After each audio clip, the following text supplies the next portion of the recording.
Sit back and get ready to have the most fun you ever had with an electronic device. Can you hear me okay? I can hear you okay. Can you hear me okay? I can hear you okay. That is a wonderful thing. Yes. We can hear each other. That is an important thing. That's good, because I think that's the only ones listening. Probably. That's fine.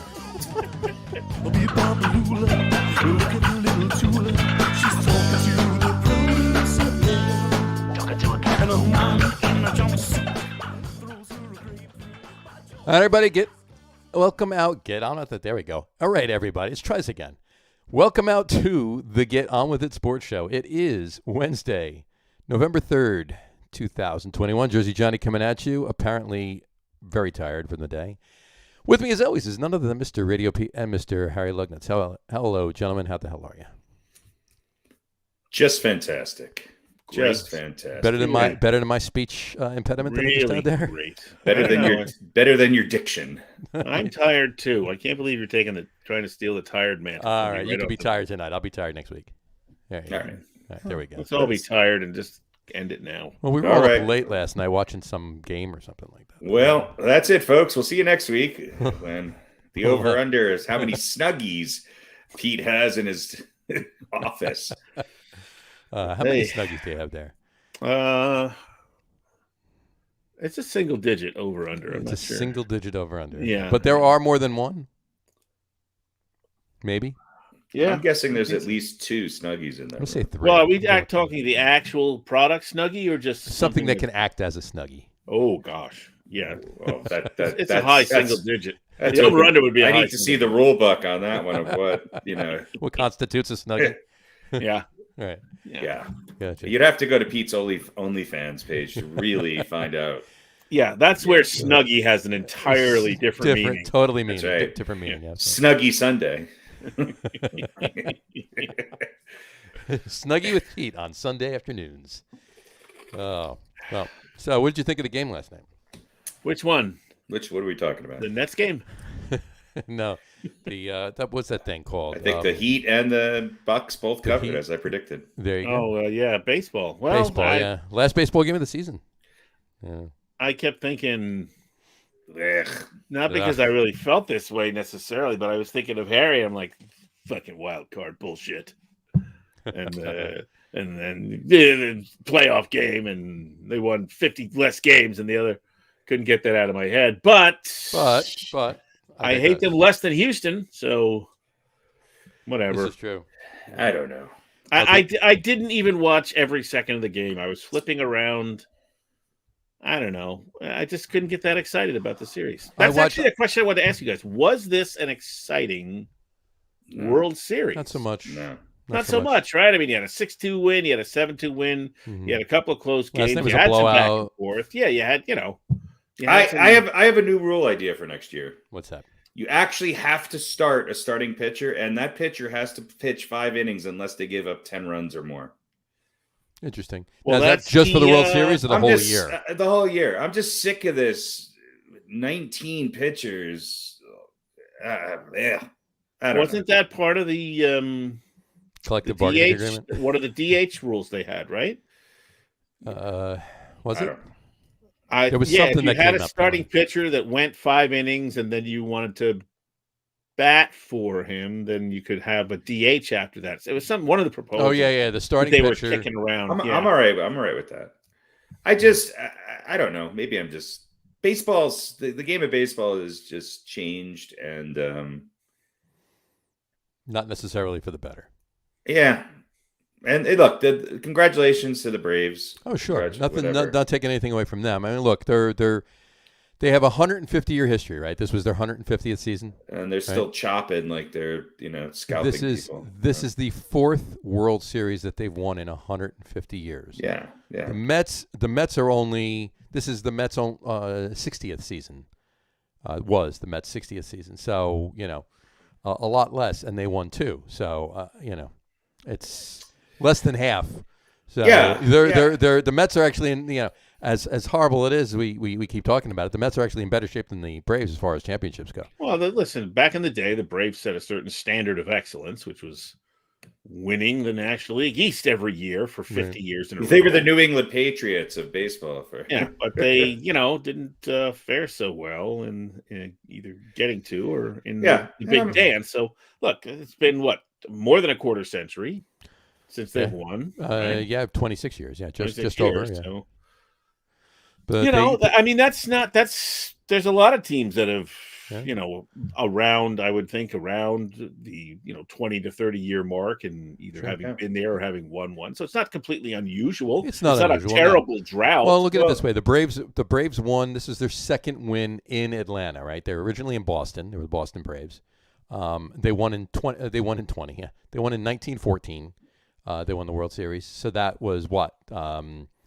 42 years, 43 years after they started, or 30. Right, yeah, 40 years. While they started. Yeah, 43 years. And then they won when they were in Milwaukee. They won in 1957. And then, of course, they won in 95 against Cleveland. And then last night. But so, they've won everywhere they were. They won one, and this was the second one in Atlanta. So, yeah, look, I don't think that's terrible. Right. It's not a particularly good average. One every how long has it been? How many years? 150 years total. 150. So, okay, so one every 50 years. By 4 is 11. Carry the 2, so minus 20. So it's a lot of years on average. But it's not. It's not like they've been around for since 1892 and they've won twice. Yeah, it's just shy of 40 years. One every 40 years average. So okay, that's once per generation. Pretty much. This team reminded me of both the Royals teams that have won it and the Nationals teams that won it. The only difference is that this team was actually kind of stacked before injuries decimated them, but they went out and they sort of filled these roles. They got a couple people healthy. They had this sort of, pitching by committee bullpen thing, and some guys came out of the woodwork to get hot that have never done anything in their whole careers. Right. So good for them. And look, somebody like Freddie Freeman, who's had probably a Hall of Fame career, gets a championship, and he's actually, from what I have seen, seems like a pretty stand-up guy, and I'm happy for him. But baseball's changing, and I'm not sure it interests me as much as it used to. However, the end of the World Series does mean this. It's officially shortstops that are free agents season. And we'll see. This is going to be the biggest test for the Yankees to see because let me tell you something. There's some pretty incredible shortstops that are going to be free agents. Well, let me ask you a question. Just based on Carlos Correa or Trevor Story, who would you, if you had your choice, if Brian Cashman called you and said, "Hey, Harry, out of those two, which of those two do you want? What would you pick?" Correa. You want Correa? Yeah. You've seen that story in Denver? I actually think Corey Seager would be better than both of them. A better fit. Gotcha. But Correa has the postseason experience. He's he seems to be a little bit more consistent. I'll tell you what, they're both shortstops played, both infields played pretty exceptional in this World Series. And you saw some really wonderful defensive plays. I think Houston was hot and cold. They seemed to either erupt for 7 or 9 runs or not be able to get a hit. Right. And the Braves were just a little bit more consistent. And look, you got production out of people that have had long careers, and good for them, like d'Arnaud and others who d'Arnaud too, defensively, the way he managed his pitching staff. I actually thought he deserved the MVP. I wasn't joking. I actually think he deserved it. That wasn't a joke last night when you wrote that? No. I mean, I think he deserved it because, look, that defensive play after, they'll probably call it a pass ball, but it was a tip ball or a tip foul and third strike, whatever it was. I mean, he made a couple really good defensive plays. He did. And I think it takes a smart catcher to be able to deal with all of the different pitchers that they threw out there. And let's face it, the management of the Braves, the pitching, coaching, the catch, the d'Arnaud's involvement, it was masterful. It was masterful for them to go into Houston after losing one and pitch the way they did. I mean, that was a masterful pitching performance last night. It was pretty good. Yeah, and there's no personal catchers on the Braves either. No. It's just one guy. And listen, I don't think. Look, we watched them for how long with the Mets, John? And 5-6 years. Yeah, I mean, there wasn't. I don't think there was a lot of doubt that he had defensive talent and that, but he just never hit the ball. Yeah. And when he did, he did, at times did hit the ball and hit it well, but it was too inconsistent. Yeah, and he's not a great hitter anyway. No, I think he was whatever, but which is great for a catcher and stuff, but he didn't live up to that. For teams to win, you always have those people, the Scott Brociouses of the world, that step up, whether it be one World Series or multiple World Series, and make these teams win, and that's what it takes. And that's there's so many injuries this year, and so many. Let's just say, look at the Dodgers and who they should have had pitching in their rotation, and who they wound up with at the end of the year. Yeah. Look at the Astros. Let's not forget Justin Verlander wasn't around. Look at the A's. Charlie Morton wasn't around for a while. So I think there's a lot of there had to be a lot of movement at the front offices of these teams to get these teams to be able to play in the postseason. Agreed. And the teams that were there at the end seemed to do it better than everyone else, including the Red Sox and the Dodgers. Well, the Braves just made an all-time best moves at the trade deadline this year. The Dodgers did too, but the Braves did multiple moves that were not as flashy or as it's just the combination of the moves that the Braves did. Yeah, they worked perfectly. Yeah, well, they lost Acuna, which is Junior, huge. And one of the best they players replaced him with a bunch of guys who ended up being really a big part, especially in the series. Right. Duvall and Jock Peterson. Yep. And I forget who the other two guys are. They said it several. Eddie Rosario. Yeah. Yeah. I knew the Braves were going to win from the second series. You just had to feel it. There was an inevitability. Things sort of seemed to bounce their way. They played really well, and congratulations. Yeah, that's true. You're right. On a couple other notes, the Mets. Let's see. Where did I want to go with that? Here we go. The Mets signed Joe Flacco. Mets signed Joe Flacco. No, still no hirings on them. But that's what I want to say. Since 1991, the Braves have been in 6 World Series. In the same time, the Mets have been in 2. The Braves have won 2 of them, so they're 2-4. The Mets have won, obviously, none. So, and then this is, what it boils down to. This was actually a post on SNY the other day. I think somebody sent it to me. The Atlanta Braves are the 2020 World Series championships, and there's the Mets sitting there watching. Yeah. Well, that's the Mets a lot of years, actually. Yes, it's true. For those of you just listening to the audio podcast, it's Homer Simpson sitting on a couch, slumping with a mean look on his face, wearing a Mets cap. So, anyway, but just as a disclosure, not all of us are mentally ill, and not all of us are Mets fans on this podcast. So. So do they go one and the same? Is that what you're trying to say? Maybe not mentally ill, but masochism certainly. There you go. Well, that's understandable. You could say that. Yeah, but a couple things. Brian Snitker, the manager of the Braves, second oldest manager in does he know history too? I think so. He's only 66 years old. 66 years and 16 days. Yeah, he's a young guy. Just younger than Dusty Baker, birthday, right? So. Yeah, and Dusty Baker, he just can't do it, right? He won with the Dodgers when he was a player back in 81, one of those strike seasons when the Dodgers won. He gets close and never once. He was the manager of the Giants when they lost to the Angels in 2002. He was the manager of the Cubs when they lost to the Marlins in the NLCS in 2003. Oddly enough, the oldest manager ever to win the World Series would be Jack McKeon, who was 72 years old in 2003 for the Marlins. So, it seems like couldn't do it with the Nats either. And the team finally wins after he leaves. Yeah, pretty much. Him and Bruce Bochy have been on a lot of there's Bruce Bochy good teams. Bruce Bochy also wins. So. Right. But what I'm saying is that it seems like they've dominated, especially the National League. Dusty Baker's been managed a lot of really good teams. He just hasn't been able to bring it home. Just bring it home, yeah, exactly. And ironically, this time he loses the World Series to the team that drafted him. So he was drafted by the Braves. I think he stays, obviously, with the Astros, don't you? Yeah, no, he'll stay. We'll yeah.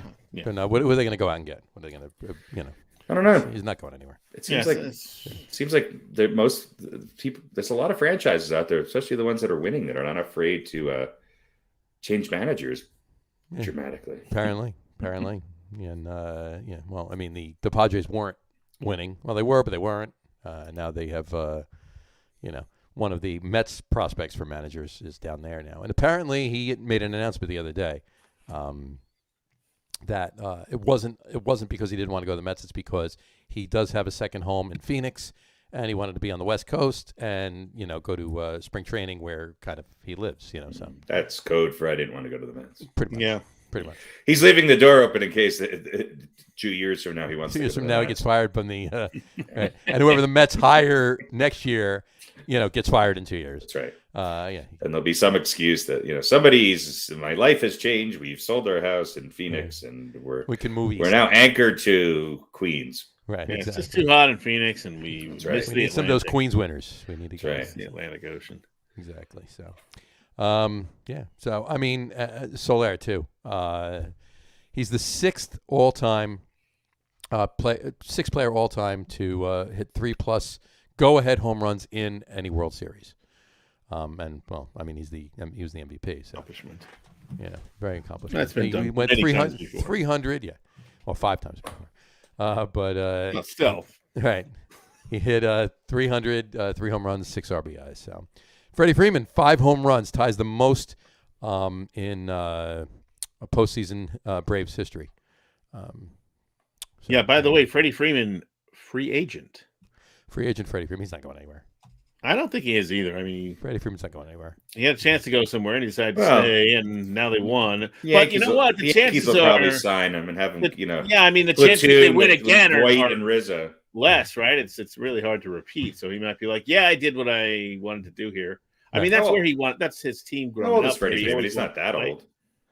Freddie Freeman? No, he's 32.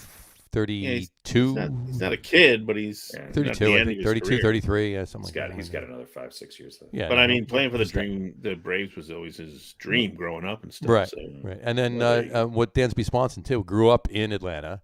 Yeah, grew up a Braves fan. He got drafted by someone, I forget who drafted somebody else, but he got traded back to the Braves, and there you go. So he's a local kid made good kind of thing. By the way, Soler, he ought to get hit a couple of times for that, standing watching that home run and beating his chest. I mean, I know it was a big moment, but don't do that, dude. No, dude. Yeah. That's just that. Don't be that guy. Don't be that guy. First 3 times up next season, he should just get plunked. I think they should. The Astros should just next time they play the Braves next year have Nolan Ryan throw out the first pitch. Yeah. Bring in somebody. throw at who on the first pitch? Yeah, exactly. Exactly. So. People don't know how to do that anymore. No. You're not allowed, right? Yeah. You get a 15-yard unsportsmanlike conduct penalty. Oh wait, wrong sport. Sorry. Anyway, all right, baseball's over. Baseball's over, so we'll talk some hot stove throughout the winter. Just one other thing. Sure. I don't know where he ranks on our all-time list, but Buster Posey retiring. Buster Posey retiring. I didn't see that coming. 12 years with the Giants. Doesn't seem like longer. Seems like longer. I would have. If you would have asked me without checking, I would have said 15, 16 years. I would have said. Yeah. But I mean, it wasn't that long ago that the Giants were. Yeah. Winning the World Series every other year, it seems. It seems like it was a lot longer. Yeah. Well, he did have that bad injury a few years back. And, right. I'm sure that took a couple of years off of what he wanted to do with his career. So, is he going to make Tim Lincecum move out of his basement? Tim Lincecum still lives downstairs. Probably. I don't know. They might start a retirees league together. That's right. There you go. Sure. A Ute league. Ute league for the Utes. For the Utes. Yeah, Buster Posey. He's that's going to be a big loss for the Giants. Yeah. There's not a lot of great catchers out there. Well, no, and I mean, if he's a guy we all know he's great, but then you kind of look at his numbers, and you're like, incredible. Oh yeah, he's like, especially his postseason numbers. I mean, other than Yogi Berra, I'm not sure there's anybody that's has the postseason numbers that Buster Posey does. Maybe Jorge Posada, but not even as.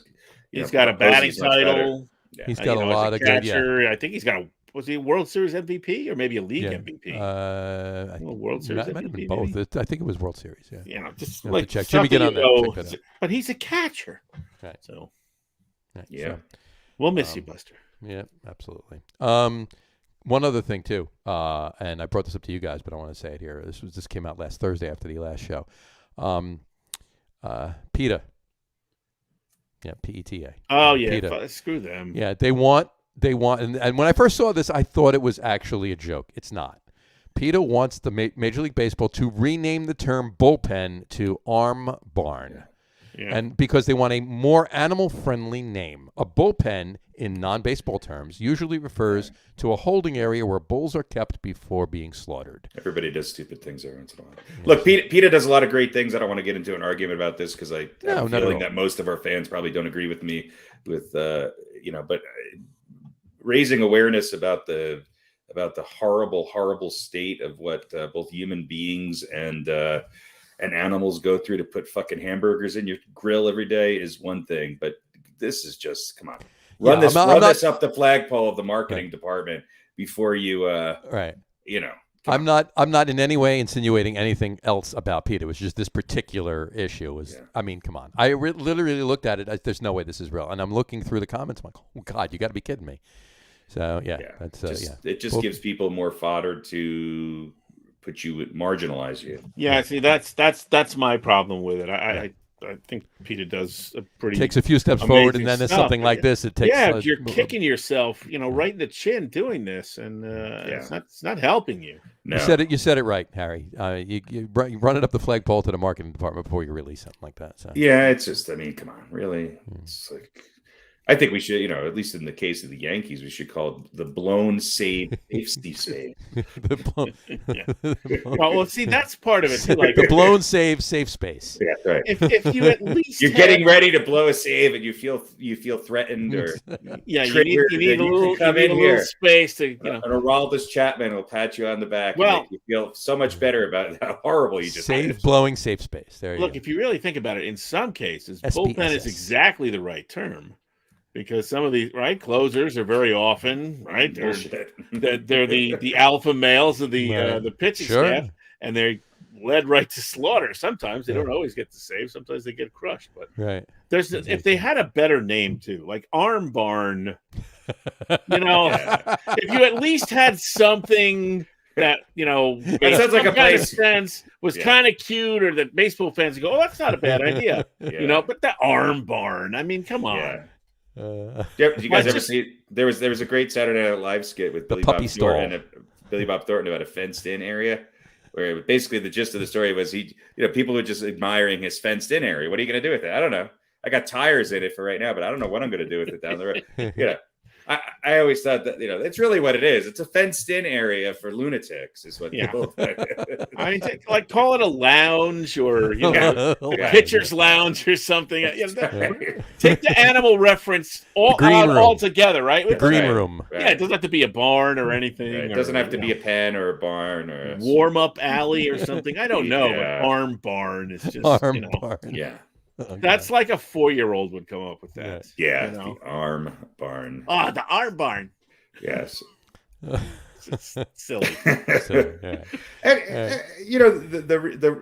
the funny part about a bullpen too is that, remember, when they were starting to build some new stadiums in the 70s and 80s, they started moving the bullpens out of the outfield and onto the sides. They kept creeping closer to the dugout. Which to me always sort of made some sense, other than you couldn't get. Then they realized, we're giving up expensive seats right there, so they kept moving them back. I mean, my one thought is that bullpen at that Houston Stadium. I mean, how do you find it? Do you have to go through the mall and then down and then cut across? I don't even think you could get to the field from the bullpen. Don't you have to go around the outside and get? You have to go. You take a subway to the dugout and then you come back through. You have to go through the back. That's what the train is for, right? Isn't that what the train is for? That's the train. You take the subway there. Yeah. No, you have to go through the back of it. They have a tram now. It's easier. It's quicker. And do you also remember with the golf carts? Remember when the pitchers drove them out on the golf carts? Sure, absolutely. Yeah. Yeah, they didn't walk out. When was the last time you saw a golf cart? A mascot was driving it. That's the only guy. That's the only time I see a golf cart. Bring back. So let's call it the clubhouse. Let's just call it the relievers clubhouse and have the golf cart come out with it again. The relievers. I want to see more golf carts. This way, Bartolo Colon can pitch next year for somebody. He doesn't have to walk all the way in and get a ride. Get tired. Yeah, the little mound on the field always reminded me of in Little League, right? Yeah. One of the assistant coaches. Right. And whoever the relief pitcher was coming, they'd go like on the other side of the bench, right? And they'd throw, and the kid would warm up. And if you're not watching, you get beamed with a foul ball. It's the same thing in the majors. Some of those little mounds, and the pitcher would have his back to the plate. I'm like, what are you doing putting them there? Right. The one thing I do like in certain stadiums is if you are a reliever and you're warming up, you are subjected, especially in Boston and New York, I'm sure, and other places. You're subjected to some verbal abuse. Oh yeah, fan accessible lounge areas. Yeah, so maybe we should call it. So maybe it should be heckle more place, of a safe space. Yeah, there you go. Yeah. The heckle. Yeah, the heckle crib. The heckle bin. The heckle bin. There you go. The heckle bin. Ladies and gentlemen, write into us with your suggestions for what the bullpen should be renamed to. That's right. I like the heckle bin so far. The heckle bin and the crazy crib. Blown save safe space. Blown save safe. That would be abbreviated though. Yeah. Yeah, BSSS. BSSS. There's a lot of BSSS. Yes. So, anyway, all right. Anyway, that's it. We don't have to talk about baseball. Yeah, baseball's done. We're done, except for some hot stove stuff when it pops up. We're done with baseball. So there you go. Give me at least 2 months of baseball. Yeah. There you go. There you go. Yeah. All right, let's switch the old background. Uh-oh. Tennis. Go. No, not Wimbledon. Tennis, Wimbledon. There you go. Now, all right. Let's start football out with the quiz this week. The quiz. I got to get a sounder for the quiz. We got to do like just a short little thing. But anyway, we did 70s, 80s, 90s last week. We did 2000s. We're going back to the 60s. We're not going to go 2010s. We're going to go 60s, huh? Yeah, we'll go back to the 60s. 2010s too new. Right. It's too now. If you want to do it, we could do it next week. But I already got 60s prepped. I might actually know some of the players from that decade. Go for it. I think you don't know these, but you'll remember the ones from the 2010s. That's it. Yeah. All right. So 1960s players. Here we go. Same thing. As always, I'll be doing it. 4 stay 2 go. I'm going to give you 6 names. 4 stay 2 go. I'm giving you 3. 6 Hall of Fame players. Pick 4. Pretty much. I'm gonna give you 3 offense, 3 defense. I'm gonna stagger them. Here we go. All right. You're getting a linebacker, quarterback, defensive tackle, a running back, a defensive end, and an offensive tackle. So we have not had a place kicker in the quiz yet. We haven't. We'll have to do that. So here we go. Ray Nitschke. Bart Starr. Oh. Dick. What'd you call me? He's a dick. I know who's left off on one slot that I'm not taking. Talk about this is easy. Yeah. A systems quarterback. Alex Karras. Jim Brown. Okay. Deacon Jones. And Forrest Gregg. Ooh, this is tough. Mm-hmm. Ray Nitschke, Bart Starr, Alex Karras, Jim Brown, Deacon Jones, and Forrest Gregg. Keep 4. Get rid of 2. Mm-hmm. Well, Pete, who's your other one you're getting rid of? I can't apply the rule to Jim Brown because he's too good. Gotcha. So it's Nitschke, Brown, Starr. Okay, never mind. Nitschke, Starr, Brown, Forrest Gregg, and Forrest Deacon Gregg, Jones. Alex Karras, Deacon Blues, Deacon Blues, Deacon Jones, and Peg. So who is it?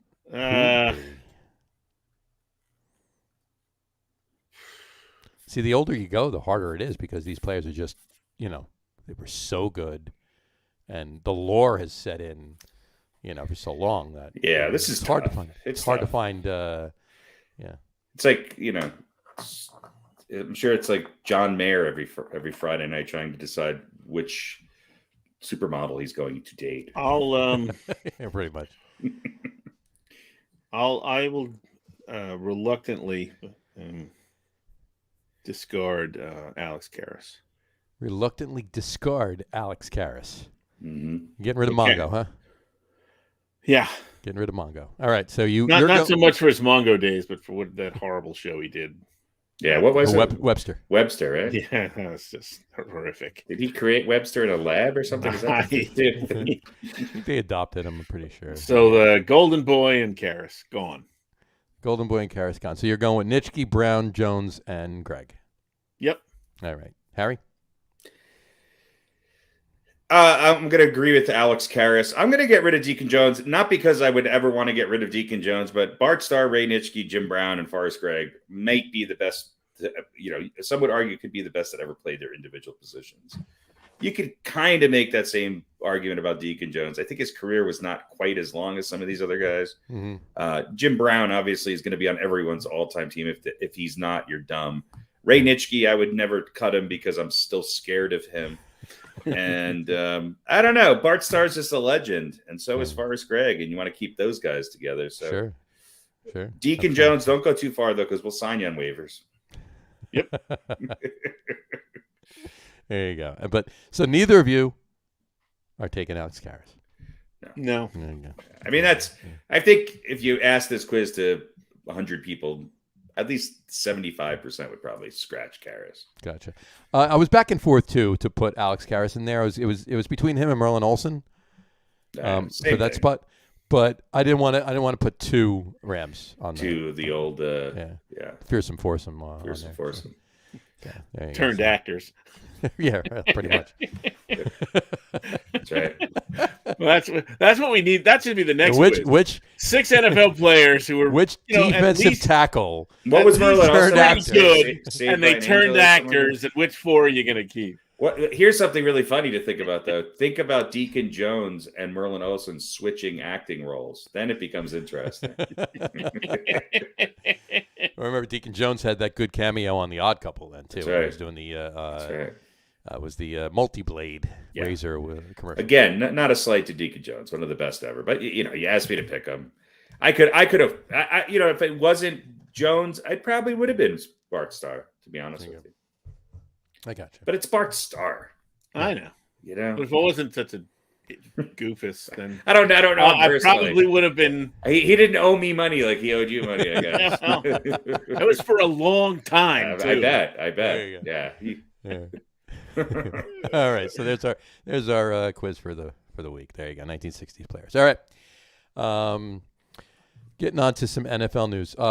Trade deadline. We talked about this, the three of us, the other day. Von Miller to the Rams. The Rams going all in, huh? Rams going all in. Von Miller, I think this is probably – he's had some issues here in Denver, both injury-wise and some legal issues. I think this is a good fit for him, actually. And I think for him not to have to carry the defense and be – necessarily the leader. That's going to be a stacked defense. Oh, hell yeah. And they're going to be able to get after the quarterback. So this fits right in for them, either having to go and beat Green Bay or Tampa, because it does. The only way to beat Aaron Rodgers and to beat Tom Brady is to pressure them and pressure them often. And this is a good pickup. Agreed. It's a good pickup. Yeah. Agreed. I mean, I think he's obviously not any spring chicken. No, but he's not still that a quality old. player. He's not. But I think he's, I think what you said, he's not going to have to do. No. If he's what not he going to had have to play every down. Yeah, he's probably going to give you, 20, 25 plays a game, and he can rush the QB. And I bet he has at least another. I bet he has at least another 6 to 7 sacks before the season's over. Gotcha. Yeah. Yeah. There you go. And he'll probably be more effective. I mean, lightening the load. Imagine lining him and Darnold up, or Aaron Donald on the same side of the defensive line. Yeah, that's right. That's just imagine one of them's getting to Sam Darnold the quarterback. And Sam Darnold. That's Sam Darnold, Aaron Donald. Well, if Donald and Von Miller. That's right. And Donald tackled Darnold. Right. That's right. There you go. Right, exactly. And Arnold from Happy Days. They're all gonna line up. They're gonna go strong. They're gonna go strong left. Yeah. There you go. All right. One other funny note to bring up before we move on to some of the games. It's part of one of the games. The last Thursday night, the Packers Cardinals game last Thursday night.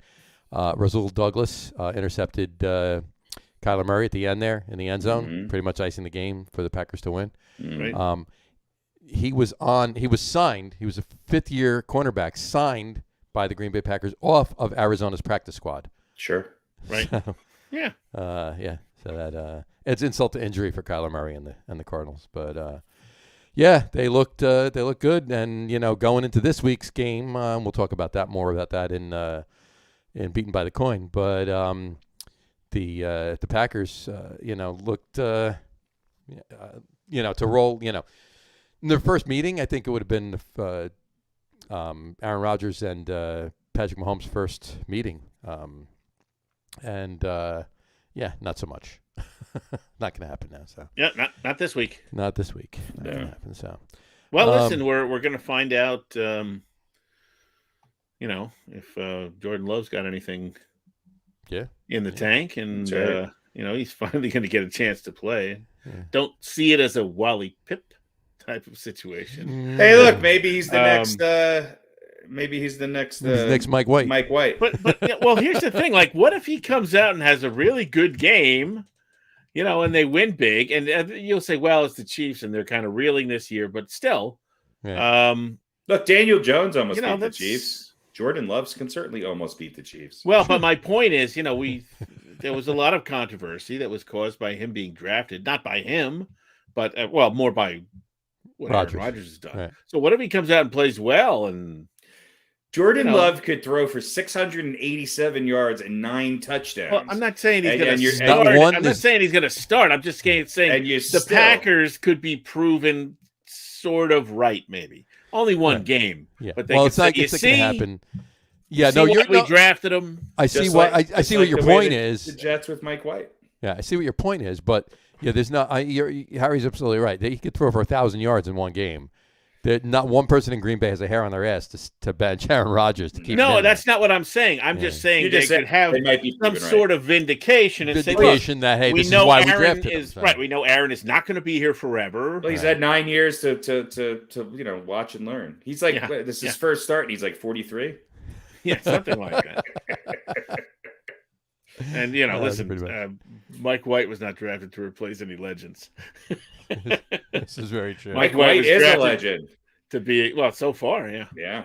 But I think I said texting with you guys, he'll find a way to the Jets will find a way to ruin him for this week. Pretty much. All right, why don't we talk Jets first, since we are already talking about Mike White, but before we talk Jets, talk about the best team in New York City. Are the Jets gonna win today? New Jersey. I mean yes. There you go. I mean no. I mean yes. I mean no. I mean yes. I mean no. There you go. All right. So, how about them Jets? How about that Mike White, huh? Big win, man. The Jets played a good overall. They played a great overall game. They beat a really good team. They did.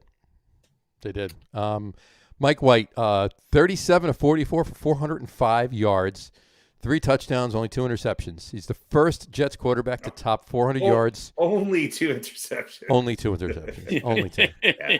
Well, I mean, when you're talking about what they've been doing lately, only 2 is the right thing to say. Sure. It's the first Jets quarterback to top 400 yards since Vinny Testaverde did it in 1668. 1668, right? I mean, Columbus was at that game. Right. He's watching now. Christmas Eve 2000. So yeah, almost 21 years ago. 481 yards Vinny threw for that day. But and he's also these were his stats. Right, 37, 45. 405 yards, 3 TDs. But then, he's AFC Offensive Player of the Week, Mike White. Certainly should have been. Absolutely. Yeah. And here's another little interesting factoid as well. Mike White's jersey and cleats that he wore in the game that day, last Sunday, are now in Canton. they're in the Hall of Fame. They went out to the Hall of Fame. It was the best performance ever for a first start. So that's a good omen. First, there's nowhere to go but up from there. Right. That's right. Exactly. Yeah. What you call it? Yeah. The where is it? What you call it? The top 4 performances Sam for first Darnold. start. Top 4, not just Jets at all. Richard Todd. Richard Todd. Yeah. The top 4 performances ever for first start. Cam Newton is number 1. Yeah. Okay. Mike White is number 2. Kevin Cobb is number 3 for the Eagles, and Vinny Testaverde. Vinny Testaverde. Vinny Testaverde for the Bucks. For the Bucks. Yeah. For the Bucks or for the Bucks. Didn't he play for the Browns too? I believe so. I was later, I think. Pretty sure it was the Bucks. Pretty sure is what I saw. His first start was with the Bucks. Bucks, yes. First start was with the Bucks. So, that. But Cam Newton, Kevin Cobb, and Vinny Testaverde all lost, even though they were the best starts. They all lost. Mike White won, so he's the best performance ever in that first start. So his stuff goes into the obscure corner in Canton. It's in Canton, Ohio already. It's in the Hall of Fame. So there's something Mike White can hang his hat on, even if he doesn't. Good for Mike White. I didn't even know who he was, but I turned on the game expecting to see Joe Flacco. I thought Joe Flacco was going to start too. I was shocked to see that. I'm like, who's Mike White? Well, exactly. Mike White's pretty good. Good for Mike White. They picked him up off waivers from the Dodgers or something. I don't know. In the long run, it means nothing. Absolutely. And Joe Douglas is still committed to Wilson. So no matter what. Well, listen. Pretty much, without saying it, he pretty much committed said to killing him this year. Pretty much said that no matter what Mike White does, when Wilson comes back, he's the quarterback. Yeah, well, they're certainly not going to admit that they. Well, I don't want to say they admit that they made a mistake, but look, Zach Wilson has not been what they were hoping. Hey, it's a good problem to have. 2 rookies that I mean, where's Mike White from? Harrison, Scarsdale, Texas. I don't know. No, is he a rookie or is he this? I believe he's a rookie, right? Did he get drafted this year too? I think so. Or was he undrafted? Might have been undrafted. I don't know. Let's look. Hold on. Check it out. Let's see who's Mike White. Who is Mike White? Let's delve into this. I thought he was drafted like 3 or 4 years ago. Let me check his IMDb page. I don't think he's a rookie. Oh yeah, 5th round in 2018. 5th round, 2018. By who? 26 years by the Dallas Cowboys. Okay. All right. So he played 2 years at South Florida and 2 years at Western Kentucky. And got drafted in 2018 by the Cowboys? 171st overall pick by the Cowboys in the 2018. So he's in his 4th year, but the Jets have had him on their roster since 2019. So he was on the Cowboys practice squad for a year, and then the Jets picked him up. Yes. He was the Jets signed him to their practice squad. Right. I like this line. This is in 2019. He was given the opportunity to compete during the preseason for the backup job behind Dak Prescott, and then he was waived. There you go. So, all right. Okay. Good for him. Good for him. This, good for Mike White.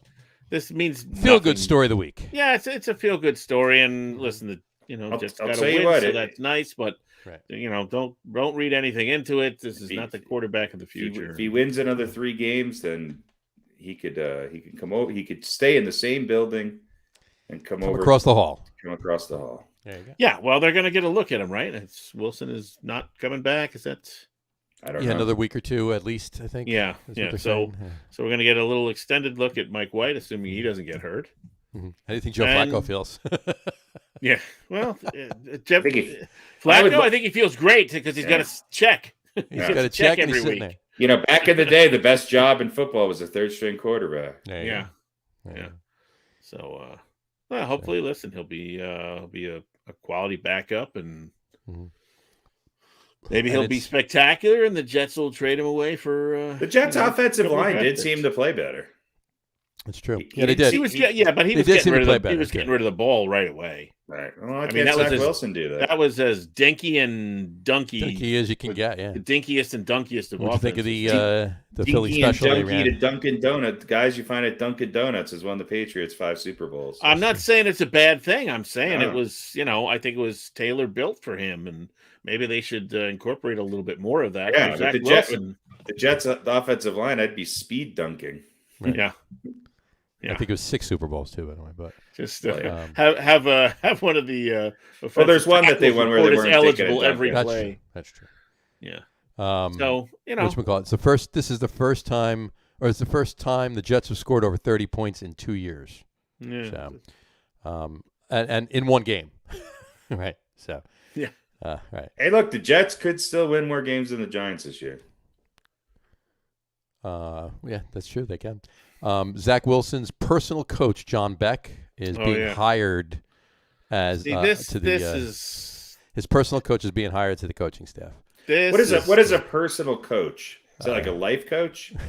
Does he help him with his taxes? Exactly. This is the dark, ominous sign that things are fucked up in Jets land. Yeah. When the guy's got a personal. You needed coach. Another sign. Well, I guess Darnold was going to visit him after he got hurt. He went to see him, and so according to Robert Saleh, they were just like, well, let's bring the guy in so that he's close. Right. So now he's got his own personal coach. Well, is he on the same page as the quarterback's coach of the team and the other coach? He's going to work right. He's going to work well with Mike LaFleur and. Is he whispering one thing in Sam Darnold's ear, and the other coaches are whispering something in the other quarterback's ears? I mean, this is just ridiculous. Who's whispering Sam Darnold's ear? You know what I mean. Zach Darnold. Zach Darnold. There you go. Like Zach Darnold. You got to do that now. See, this is now you know when I get flustered. when I'm really I've had it with the Jets, I start calling everybody Sam Zach Darnold. Bradford, Wilson Darnold. Yeah. So I mean, this is just ridiculousness. Odd.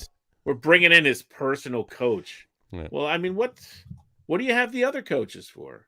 And if they're not his personal coach. If they're impersonal coaches. Well, but if they're not capable of getting something out of Zach Wilson, then they should be fired. Coach, someone to hold your hand, someone who cares. Zach Wilson's own personal. Yeah, quarterback's coach. Yeah, it's just whatever. Gotta love it. Whatever. The culture has not changed much. There you go. Stupidity still reigning. All right. All right. So the Jets are playing the Colts tomorrow night. Yeah. No picks right now. We'll do it and beaten by the coin. But the Jets are playing the Colts tomorrow night. The Jets are 10.5 point underdogs. Colts are home, obviously. That looks tempting to take the Jets getting 10.5. Jets are getting 10.5. That's tempting. The over/under is 46.5. So there you go. Over-unders are harder to pick this year, especially with the Jets. They are. And was it eight or 9? They might not score a lot, but they might give up a lot. Was it 8 last week? 8 underdogs won last week. The over-under on the Jets-Bengals game was 8 last week. Yeah, it could be 44-3, and then yes, you don't take the over. Then damn it. I don't know. Jets might be on to something. They're not. They're not onto anything. Stop it. You don't think they have a chance? I think I'll take 10.5 and take the Jets. You know what? I mean, I think the Colts are just going to come out. I think Frank Reich's going to have those guys come out guns blazing. Frank Reich hasn't had the Colts come out guns blazing all year. After that loss. Why does it take a loss for teams to come out guns blazing? Yeah, well, that makes no sense either. But you know what happens. So Colts can be sneaky good, though. Carson Wentz could have guns blazing, but he's going to shoot himself in the foot. Right. But that's the thing. If he shoots himself in the foot, or if he throws a bunch of picks, then all bets are off. Right? But is Wentz out? I didn't hear anything. I mean, I'm not saying he's not, but I didn't hear anything about that. Yeah. No, I guess Jimmy checked that. I guess he's playing. He's playing. Yeah. So I mean, that's part of my pick for the Jets. Right. So I don't think that's a bad bet taking the Jets with 10.5, getting 10.5. That's I think that's pretty good. But we'll discuss that in whatchamacallit. There you go. All right. Yeah. Let's move on to the losers. Pardon me, the Giants. If you guys can't even beat the Chiefs, jeez. The Giants did what they always do with their better than any other team in the NFL at. They were able once again to snatch defeat out of the jaws of victory. Yeah. So, and they've done it. This is the third time this year they've done it. They're undisciplined, and there was that face mask was not a face mask. Face mask was not a face mask. The offsides. I mean, this is another game that they would have had wrapped up if they were just disciplined. How can you be offsides on defense? Mm-hmm. at that point in the game. How can you be offsides? Yep. But you know what, though? I mean, according to Joe Judge, he blames those stupid headsets. Yeah, so. Joe Judge. That's because Joe Judge has nothing between the two parts of the headset. That's it. Joe Judge has not impressed me. This game is on him. This game totally. This game is completely on the coaching staff. We've given him enough leash now. Now we have to start calling what it is. He's not a good coach. Prove me wrong. Prove me wrong. Get your team disciplined. Yeah, discipline does not take talent. Discipline takes coaching and Tom Coughlin would have taken a bat to Jimenez's head for jumping off sides there in that play. Yeah, I think it's time to start, talking about the shortcomings, if not the failing, the outright with his failings helmet of on, Joe Judge. Nice, with his helmet on. So. Yeah, with his helmet on. But of Joe Judge, I mean, these are the headsets, and it's been a problem all season. Yeah. So you haven't come up with some other way to do the play calling? You've had problems with the headsets for 8 weeks now. Yeah, that's a better excuse if it was the first time. Right, that's what I'm saying. Right.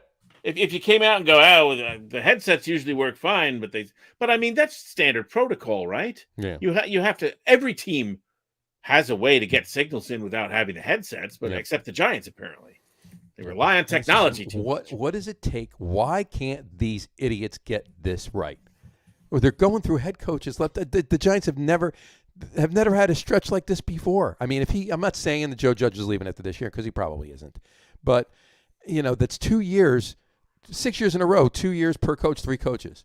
You go back to the 70s, you had Bill Arnsparger and John McVay were the 2 poor coaches back in the 70s. Before they had Alex Webster, and he was there for a while, and afterwards you had Ray Perkins. So, you only had that, this thing for 2 coaches. Now you're on a third that's I just don't get it. What is going on? Vince Lombardi never complained about his headset. He didn't need one. Listen, it's the same sort of thing that we talk about quarterbacks, and I'll relate this to the Jets and Sam Bradford Darnold, right? Not learning from his mistakes, still making the same mistakes, not learning, still getting the same shit wrong week after week. Right. Well, now you got a coach who seems to be doing that same thing. Right. There are certain things that a coach can control and need improvement in this case, and they don't seem to be improving, and that has to fall on the coach's shoulders. Yeah, it seems like they have not decided that let's not prepare for what we have to do in certain situations in close games. Mm-hmm. Yeah, and the Giants have been in a lot of close games. I know I sometimes make fun when John says, "Oh, the Giants should be 7-1," but they should. This is the second loss that this in the Washington game. They don't make a mental error. They should be. Then the 2-6. They should be 5-3 right now. They should have 2 more wins. They should be 5-3. Yeah. Because they should have won on Monday. They should have won the Atlanta game, and they should have won the Washington game. They should be 5-3 right now. The Atlanta game, I'm not sure they should have won. They could have won, but should have won Washington and. No, absolutely. Yeah. Those offsides penalties, one each in both games, don't happen. They won ththose games, so then they're 4-4. But yeah. And then look, any mental mistake, can seem huge in the moment, right? Could be at the end of the first half when your team is driving, and then the drive gets squashed, and then you end up losing by 3, and you go, oh, if they hadn't had that stupid penalty, 3 minutes before halftime or whatever. Right. But these are mental mistakes that are happening in really, really crucial times. Eli Penny with the taunting. Yeah, you're going to tell me you're not going to tell me with these new taunting penalties that they're not tolerating anything, that they haven't been driven into their minds, into their don't do that. And then he, in front of the ref, drops the football, points at the guy, and starts saying something. Are you an idiot? Are you an idiot? He should have been sent to the locker room right there. That's discipline. It's just guys not totally staying in control. It's ridiculous. Yeah, unbelievable. But it is what it is. What are you going to do? But then again, you don't. This is a blanket statement that I have no idea if it's true. But are these? What's the penalty for this? I mean, other than the outcome of the game, or like these guys, hey, have a seat. Right. Does the coach pull them aside and go, you know what? Once you sit down for a while, we'll put somebody else in. Right. I don't think so. No, right? I don't think so either because these are starters. They need it on the field. Yeah, that's the whole thing because half of the damn starters are out. So what is he going to do? Where's he going? Where's the depth right there? You know, he doesn't have much of a choice. So his hands are tied, understandably, but it's ridiculous. What are you going to do? But some extra laps in practice, perhaps, are called for. Pretty much. Just stop watching the Giants. That's another way to do it. All right, let's look at a couple other games. Were there any? I didn't. There were a few others. The Panthers beat the Falcons. Titans, over the Colts. I mean, the Colts. That game could have went either way too. It could have went either way. Big loss with Derrick Henry out. Oh yeah, but that's the other thing. Huge loss. Right, Derrick Henry, and he's done for the season. Yeah, he's done for. I mean, he's foot surgery. You're not coming back halfway through the season. That's not happening. So he's by leaps and bounds the best player on that team. Sure, he is that team. He's their offense. Mm-hmm. So, I heard on that note, actually, and not to go back to talking about the Giants, but I actually heard a couple different people in a couple different, situations, totally different conversations, I should say, referring to the fact that the Giants had years ago, like the first version of Derrick Henry, size-wise, looks-wise, everything else, maybe not quite the speed, but some of it. No, Brandon Jacobs. Jacobs had a good career, though. I mean, he also had some, he was nowhere near as dynamic. No, just about the looks of him, the looks and the power. And, when he did get out into open space, he was able to turn it on a bit. But Jacobs had a good career. Yeah. Wasn't he the Thunder and the Thunder and Lightning? He was He won a Super Bowl, right? Dane was the Lightning, right? Isn't that? Well, the Thunder and Lightning was Ron Dane and Tiki Barber. Yeah. Oh, okay. They were the second coming of Thunder and Lightning. It was him and Ahmad Bradshaw. Oh, okay. There we go. So. Ron Dane was a waste, but yeah. But Brandon Jacobs, am I right? Won one of the Super Bowls with the Giants. Yeah, Brandon Jacobs won one. Yeah, he did. I remember him as he was the Otis. He was the Otis Anderson of the 2000s. Don't you dare mock O.J. Anderson. I'm not. I'm saying he played the same role. Oh, okay. Otis Anderson's one of my favorite Giants of all time. Absolutely. Yeah, mine too. Giants don't win without Otis Anderson and Jeff Hostetler in 1990. The Giants, yeah, exactly. I've said it before. And, O.J. and Little Train Joe Morris. There you go. Two of my favorite Giant running backs. There you go. Yeah, and the Giants had 3 running backs in the first Super Bowl in '86. They had Joe Morris and Otis Anderson. And do you remember who the third one was? Say that again. I'm sorry. I was looking at Giants had 3. Giants had that was the second Super Bowl. Butch Woolfolk. Giants had three running backs in the '86 season Super Bowl, Super Bowl 21. Larry Sunka. Joe Morris, Otis Anderson, and Dave Meggett. No. Nope. We're talking 90, 91? No, we're talking 86, 87. 86, 80. Oh, it was also Little Train Joe Morris. Nope. Well, no. It was Joe Morris. Yeah. Was it? No, Joe Morris was one of the Joe Morris, Otis Anderson, and a third one was. Yeah, Little Train. Yeah, the third one. George Adams, Jamal's dad. Ah. There you go. Anyway. All right. On that note, that was exciting. Bills kicked. Come on, aren't you excited that I actually was able to name like 3 Giants running backs? I was actually none of whom were the right. That. Yeah. But Brandon Jacobs had 60 touchdowns for the Giants. He averaged 4.5 yards per carry, and 1,000 rushes and 5,094 yards. Mm-hmm. That's Didn't he have some sort of having a better career or something that sort of derailed his? He stayed on the field much more than most Giants running backs these days. Very true. Very true. He did. Although the last couple of years he didn't play very much, but yeah. So. All right. So anyway, what do you want to talk about? Steelers beat the Browns. Steelers beat the Browns. Somebody picked that. Yeah. A couple people picked that. Well, one person and one person coin, I believe. Right? one person on the coin. And the Saints were Dr. Jekyll this week, right? The Saints, Saints. They were Jekyll. They were Jekyll. They were Dr. Jekyll. The Saints might be the one team I just can't figure out.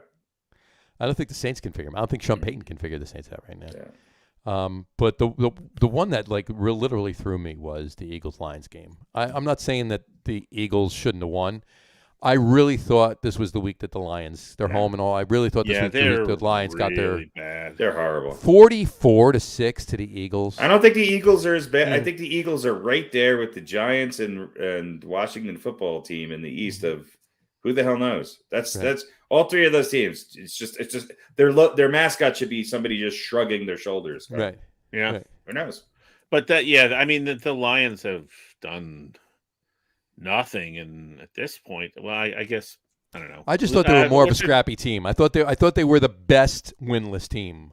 You know. Well, but you knew they were gonna. I mean, they might be still. You knew they weren't going to be good. They're the only winless team. So they're by default the best winless team. The best winless team. I didn't mean a season. I just meant in general. They were like the best of the winless teams of late. But yeah. So anyway. Well, listen. How many wins would they have if Matt Stafford was there? A couple, probably, right? True. I don't know. I think he probably would have been laid out and been. If he was assuming he was able to stay on the field. Yeah. I don't know. I don't think he makes that much of a difference. I don't think anybody right now on that team can make much of a difference. No. You think what's their coach's name? Dan Campbell. Yeah, is he going to last after the season? Because nobody else wants that job. So. Yeah. Dan Campbell's a decent guy. He was drafted by the Giants. He was a tight end for the Giants. Well, that's fine, but he had that stupid press conference talking about chewing people's knees off. Biting people's knees off. He's a bit of an idiot. Yeah. But he's got 2 less wins than Joe Judge. Yeah, he does. You're absolutely right. Yeah, but a hell of a lot less talent. That's what I mean. Yeah. This is true. So, all right. Yeah. Anything else you have? I got a couple other things here. No. If there's any other games we don't want to talk about. I don't know. Cowboys squeaking one out against the Vikings. Cowboys squeaking one out. Backup quarterback. And I got to tell you something. I mean, how bad are the Vikings? The Vikings should have in that game. They're not that bad. That's the problem. Yeah, they're not as bad as 3 and 4. They're just like the Saints. How bad are they that they're not that bad, but they're playing that bad when they should be playing that bad? Dallas could be the best team in the NFC. So I didn't expect the Vikings to win that game. I didn't either, but when Dak wasn't playing and you had Cooper Rush, I don't know. Yeah, still expected a little bit more out of the Dallas offense than. Yeah, I guess you're right. I got to read this to you though. Even with a backup quarterback. Do I have that on there? But the fact that Dallas can play defense like that. It's true. I'm going to paraphrase because I thought I had it written down, but I don't. This was the first time that a quarterback whose first name was the same as the last name of a receiver hooked up for a touchdown. Okay, so Cooper Rush to Amari Cooper. In only Jersey Johnny land. Hold on. I didn't come up with the stat. I looked at it. I saw it, right? The last time anything like that happened, it was a quarterback with the last name throwing to a wide receiver with the first name for a touchdown. And that was last year also on Dallas, Andy Dalton to Dalton, I forget his name. Trumbo. There you go. I don't think it was. Why not? Yeah. Dalton Gumbo? Trumbo. Dalton Gumbo. It could have been Gumbo. Could have been. Why not? What the hell? Anyway. All right. A couple other interesting notes and of interest here before we move on to Beaten by the Coin. I actually have another quick question for Max, I have something I think we need to discuss because it'll be fun. All right. Go ahead. I'll get through these and we'll do yours and then we'll go from there. All right. Aaron Rodgers obviously tested positive for COVID, so he's not playing this week. Saquon as well. Is out. And there's a few others this week, but was Saquon going to play anyway? I don't know. I don't think he was going to play. I wasn't being facetious. I was actually I don't think he was going to play. So I don't think they would have needed him. Probably not. But in any event, I think they would have been fine with Adam. I would have been good with Adam. Why not? In any event, Tom Brady was it on the Manning's broadcast? I'm not sure where it was because I actually didn't hear it, but I did see it. I heard it in a couple places. Tom Brady, I'll just put the graphic up. Tom Brady said, I enjoyed much more the games that I played against Peyton and Eli. And then Eli said, I enjoyed all of our games, Tom. Well, those Manning boys are certainly having a fun time. Yeah, they are. So, anyway, and then the other thing I wanted to tell you was, obviously the Chiefs beat the the Buccaneers, right? It was on Halloween. Saints beat the Chiefs. I'm beat sorry. them. The Saints beat the Saints beat Halloween. The Saints beat Halloween, which is hard. Because especially when you're playing Jack O'Lantern is lighting up the league this year. Yeah, exactly. He's really good in night games. He's really good. The Saints beat the Bucks this week, and it was on Halloween, right? Who's Sean the starting Payton quarterback for Halloween? Is it Danzig? Exactly. No, that would be that would be Ella Lugosi is starting right wide out. No, that would be what's his face? Ichabod Crane, actually. Ichabod Crane is the quarterback. Well, Danzig's probably like what, a halfback? It's a halfback, yeah. So anyway, Sean Payton. That makes Sean Payton's record on holidays. Ready? On Halloween, Sean Payton is 2-0. On Thanksgiving, Sean Payton is 3-0, and on Christmas, Sean Payton is 1-0. He's also undefeated on the. He's undefeated on holidays. Sean Payton is. He's also undefeated on the 4th of July. Yeah, he is. Anyway, so I just thought that was an interesting stat. But yeah, when the Chiefs played Halloween, that was a good we're point. only counting major holidays because if you look at your calendar now, every day is some sort of holiday. This is true. Yeah, every day is. Do we really know if he's undefeated on Diwali? Last night, this is true. This is true. Last night on the beer podcast, we celebrated National Deviled Egg Day. Deviled Egg Day. Well, good. What's Sean Payton's record on National Deviled Ice Egg Cream Day? Bar That's Day? right. I'm not quite sure. We'll have to check that stat for you and get back to you. All right. What do you have, Pete? All right, I want to, because of his connection to the Giants and you being both Giant fans, I want to talk about the Odell situation just a little bit. And the video that his dad put out, which, really anybody can find video of quarterbacks. Odell Beckham Sr. Not hitting receivers. But here's the things I want to ask, okay? Because he was not traded. Mm-hmm. I think the day before the trade deadline, which was Monday, I believe the Browns said something along the lines of, "We're not looking to get rid of him." Right. But he was excused from practice today. So here's my first question: was he? Hey, it's me, Odell. I'd like to be excused from practice today. Okay, Odell, no problem. Excused, or was he? Hey, Odell, why don't you take the day off? We don't need you. Excused. Right. Because there are two different things. Sure. I don't know which one it was. I don't know if any reporter asked, well, who was the excuser and who was the excusee? Who initiated the excusing is the question that I would have had. I think it probably was him, because if I was Cleveland, I would be like, no, let's work this out in practice. Why don't you go across the middle and actually put both hands up above your head while trying to catch a ball? Well, that's my question. Are Odell's people, look, they didn't trade him, right? So doubtful. Now, there's no guaranteed money that he is owed by the Cleveland Browns, but he's still owed $13 million over the next 2 years, and then in 2024 he becomes a free agent. Mm-hmm. But there's no more guaranteed money. So if he doesn't play, he doesn't get paid. If you don't think Cleveland was not shopping him, then I think they were. I got a bridge to sell you. Nobody wants him. Nope. Well, that's my question. Is he gonna look? Because if they release him, they still have to take the hit. He's no longer a number one option receiver wise. He's got the worst freaking attitude in the world, and he's on a team where it's a bad fit, and he's got a quarterback who's not great, who's also playing with the torn labrum. Yeah. Which I give him credit for that, because there's not a lot of that going on in the world of sports. Well, the problem is that he tore it. Doesn't he have a torn shoulder labrum? Labrum. I thought you said something else. Yeah. No, he hurt himself doing a commercial for whoever. But all right, which can be fucking painful from what I understand. That brings quite literally. That brings me to my second question, which is, who might want Odell? And I'll offer you some options. Okay, give us the options. Okay. So, might the Saints want Odell? Obviously, they did. Jameis Winston is hurt, right? Mike Thomas, we found out, is not coming back. He had a setback in his rehab with his foot. So he's done for the rest of the year. Mm-hmm. And obviously, I guess Simeon is going to get the start, right? He's the guy who got the starts last year. Is he going to get the start? Or I heard he's the starter this week. So is that right? So they're not giving it back to Taysom? I don't think so. Please no. I don't think so.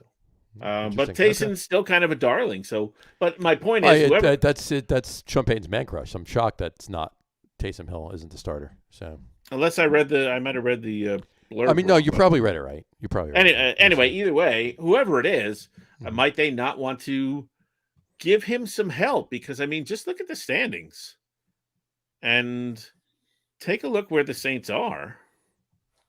Look, if Kansas City, take a look who's ahead of them.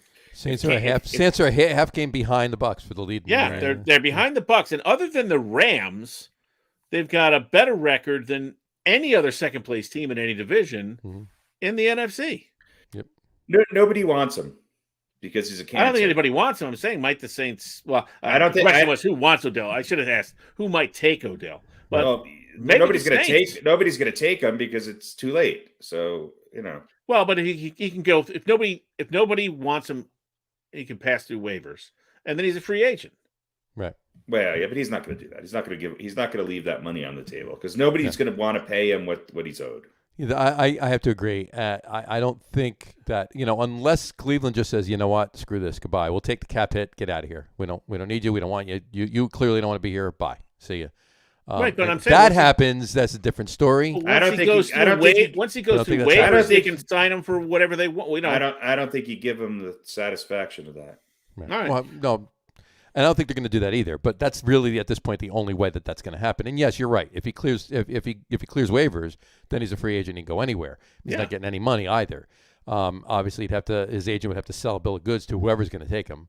But if you want to answer your question, Pete, is that in theory what Odell Beckham's talent should be at this point in his career and what he should be capable of doing, there's 15 teams that would be interested in him for the right price. Anywhere from Tampa Bay and Green Bay to the Steelers. Listen, the Chiefs might be interested. And the Chiefs. Yeah. What I'm saying is, given the issues that he has, and I have 1, 2, 3, 4, 5, 6 teams that I want to ask you about. Mm-hmm. Yeah. Which of these teams might be willing to take him?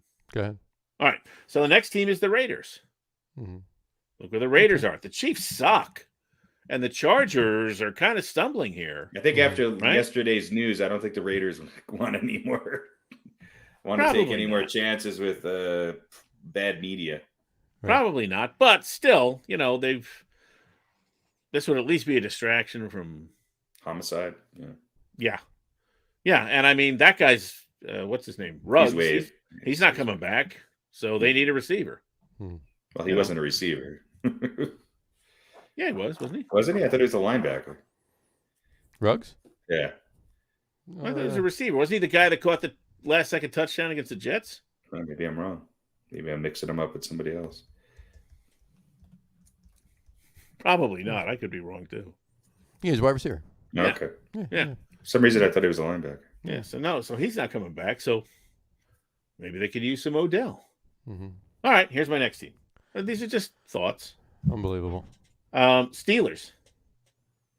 Yeah, the Steelers were one of the first teams that came to mind. Yeah, they're only a game back of Baltimore and Cincinnati, and although their tolerance for these types of players, they've shown their colors and where they stand on this shit. Yeah, that's true. Yeah. So, but listen, there's plenty of talk, and there has been before, but I don't think it's seriously about Tomlin, whether he's going to be around much longer. Yeah. Although I don't think he's prone to make desperation moves to try and save his job. But if this is really going to be Big Ben's last year, give him all the help you can. And if Mike Tomlin really wants, to get out of Pittsburgh, the Meadowlands is waiting. Yep.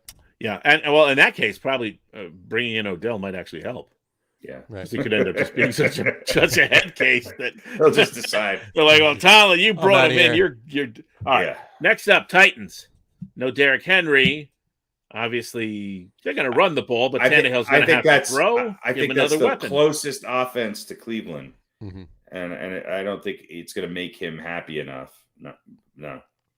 But he would help him. Mm-hmm. He can help him, yeah. In theory, he should help any team he's on. Right. But he's not. He should. Well, listen, again, he might, if he has to, come hat in hand. Right. Which free agency would do to him. Our RG3 told me this morning that it's the Browns and Baker Mayfield's fault. That RG3 just not being treated right. So yeah, well, So maybe Odell's onto something then, right? Maybe. So so RG3 and OBJ that's right. should get together and form the acronym league. Yeah, they should go play in the Canadian Football League. The Initials League. The Initials League. All right. Next up is the Pats. Check out the wild card race. Maybe they're 4-4. They're better than any other second place team, or at least tied with. It's other than Cincinnati. Sure, but he would become their first receiving option probably. But he's going to have to. He's going to have to learn to catch 10-yard passes and take a hit. He is, but if anybody, which team is the master of reclamation projects? More so than anyone else. Tampa Bay and the Pats. Yeah. So, and then the last one is Big Blue. Bring them back to where it all started. Second chance. No. With all the injuries? Well, look at all the receivers the Giants have, though. He's not going to be. I mean, but Galloway's still out, right? I mean, Tony came back, but he's iffy. No, you're right. I just don't think. I think he wants. I think to make him happy, he's going to have to go somewhere where he's going to be in the mix, playing with a quarterback who's going to be able to get him the ball. And he wants, and that quarterback's going to have to want to get him the ball and nobody else. So, and I think that's going to have to be a winning team too. Right. Yeah, I would say of those teams, honestly, I think the Raiders and the Saints make obviously we're being hypothetical here, but I would think the Raiders and the Saints because of the positions that the both teams are in, with the need for wide receivers and where they are in the mix as far as standings go. Yeah, I think those are the two teams that would probably suit him best. And I don't know really what his capabilities are. I don't know, so I can't make that. But let's just say some of the lack of effort is because he's of discontent and he's just being. I would say that a lot of the effort is because of discontent. Okay, so you saw that when he was still on the Giants. You saw that. So say that there's something left in him that he can. I think his best bet is to go to a team that's stacked already. That's a Green Bay. Who could you? I mean, look, if he goes to one of those teams, he's going to be in the mix. He's going to be on a team that throws the ball a hell of a lot more than Cleveland does, and he's going to and having a good quarterback makes a lot of sins go away. Right. I.e. Antonio Brown. So. Is he Antonio Brown level? I don't know. He might actually, on paper, if you look at it, he should be better than that right now. Yeah. He was, in all estimation, the best receiver in football for 2 years. Mm-hmm. I don't know where his head is at, other than it's not right. That's kind of like where would he be? Can he? Go ahead. I was going to say, where would he be now if Josh Norman wasn't Josh Norman, and whatchamacallit, Justin, what's his name? Or I forget, the singer that brought him on the boat. I have no idea what you're talking about. But... the boat trip before the playoff. Justin Timberlake? Not Justin Timberlake, no. Justin... I can't think of it. I don't even remember any of this. The kid. I'll think of it. Anyway, go ahead. Justin Bieber, yeah. But anyway, look, Odell, has he... I don't care what you do before the game. Michael Jordan was getting loaded and playing golf and betting on. But Odell. Let's not even talk about what LT was dropped doing. A couple of passes in the game, and Anyway, look, Odell's never really been in a situation. I mean, he's kind of always gotten what he wanted, right? Mm-hmm. He was great with the Giants for a little bit, and then it sucked there, and he wanted out of there, and they punished him by sending him to Cleveland. But he got what he wanted, which was to go somewhere else. What if he, maybe it's going to take him to not get what he wants. Right. Maybe being out in the cold will at least temporarily cause him to humble up and go, well, let me get back. Grow up. And show everybody who the hell I am. Well, LeBron wants any team that takes him. LeBron wants him to be free, so maybe he'll sign with the Lakers. There you go. Yeah. Or listen, maybe he could live at LeBron's house. You do that too. Sleep in the basement. Yeah. Yeah. Or maybe him and Tim Lincecum could find a place that together. Yeah, there you go. Yeah. So, all right. So there you go. The question is who's desperate enough to put up with the potential bullshit. Exactly. And you're a genius if it turns into, Sure. a couple of wins, right? If you kind of get somewhere. But anyway. I mean, to your point, this is the perfect time to do it because he's going to be on his best behavior for 6 games. Exactly. Right. Exactly. I agree. Exactly. All right. Should we do some beaten by the coin? Little picks for the week? Beaten by the coin. Let's do a little beaten by the coin. Beaten by the coin. Beaten by the coin. I'm sure I'll lose to the coin. No one wants to be beaten by the coin.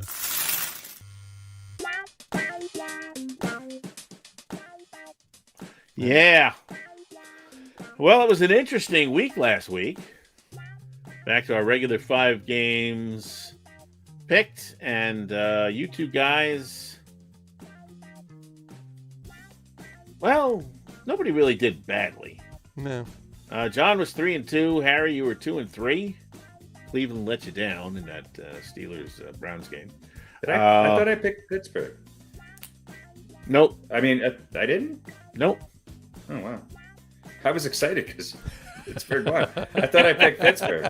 I wrote down Pittsburgh. Did you? Yeah. Did I get that wrong? I don't know. I don't know. We'll have to go back to the videotape and check it out. Yeah. All right. Maybe I did pick Cleveland. I could have written it wrong. It's possible. I could have too. I was looking at the game now going, oh, wow. Okay, I got this one. All right. Well, either you're tied with John or you're a game ahead of John. All right. Whatever. And I got... so you guys are both right now 23-18, or perhaps Harry 24-18. I'm 25-16 after a 3-2 week. The coin went 2-3. Look at that. Now 5 games under 500. Look, the coin looked brilliant with their pick of the Jets. Yep. And not so good with some of their other picks. Exactly. So there we go. There you go. All right. But we all lost with Arizona. We all lost except for the coin with Cincinnati. Mm-hmm. It was ugly. Mm-hmm. It was ugly. It was. So that's the couple story. upsets, a couple big upsets. Yeah. So now heading into week 9, which is, I guess, technically the halfway point, right? This is 8 and a half after is this the- week we're halfway because there's 18 weeks in the season this year. So. Yeah. So first up is them New York Jetses against the Indianapolis Coltses. Mm-hmm. And I don't know if Mike White's got enough magic for a second win in a row. And the Jets are stupid. They don't know what to do with them. So I'm going to take Indiana. I'm gonna have to concur with you on that one. I mean, if we were talking before, if we were talking that we pick these not winning outright, but we go up points, that'd be a different story. But yeah, if 10.5, take the Jets, but we don't pick points, so I'm going with the Colts. Indianapolis. I'm taking Indianapolis. So. Harry? Yeah, Indianapolis. All right, Indianapolis. And oh crap, where's the coin now? Oh, there it is. I found the coin. It was You found it, Jerry. hiding in the carpet. I found it the other day. All right. Coin says tails. Coin is going with the Jets. Coin is going with the Jets. I was tempted to take the Jets, but I don't think Magic's You can change your mind if you want. Nah, this is a tough one, but I think, it's in Indianapolis, right? Yeah. I will know. We'll know tomorrow night. All right, the Las Vegas Raiders against Big Blue in the Meadowlands. Mm-hmm. I'll let you guys pick first since you're Giant fans. There you go. Harry? I don't know. At least you're... Raiders struggled a little bit, but they've looked a little bit better, right? I'm tempted to take. I was tempted to take the Giants last week, and I'm glad I didn't because they didn't come through. But I don't know if they're on the verge of a breakthrough or on the verge of a nervous breakdown. I think I got conventional wisdom tells you to take the Raiders here, but this has Giants written all over it. I don't know why. I'm going to go with the Raiders.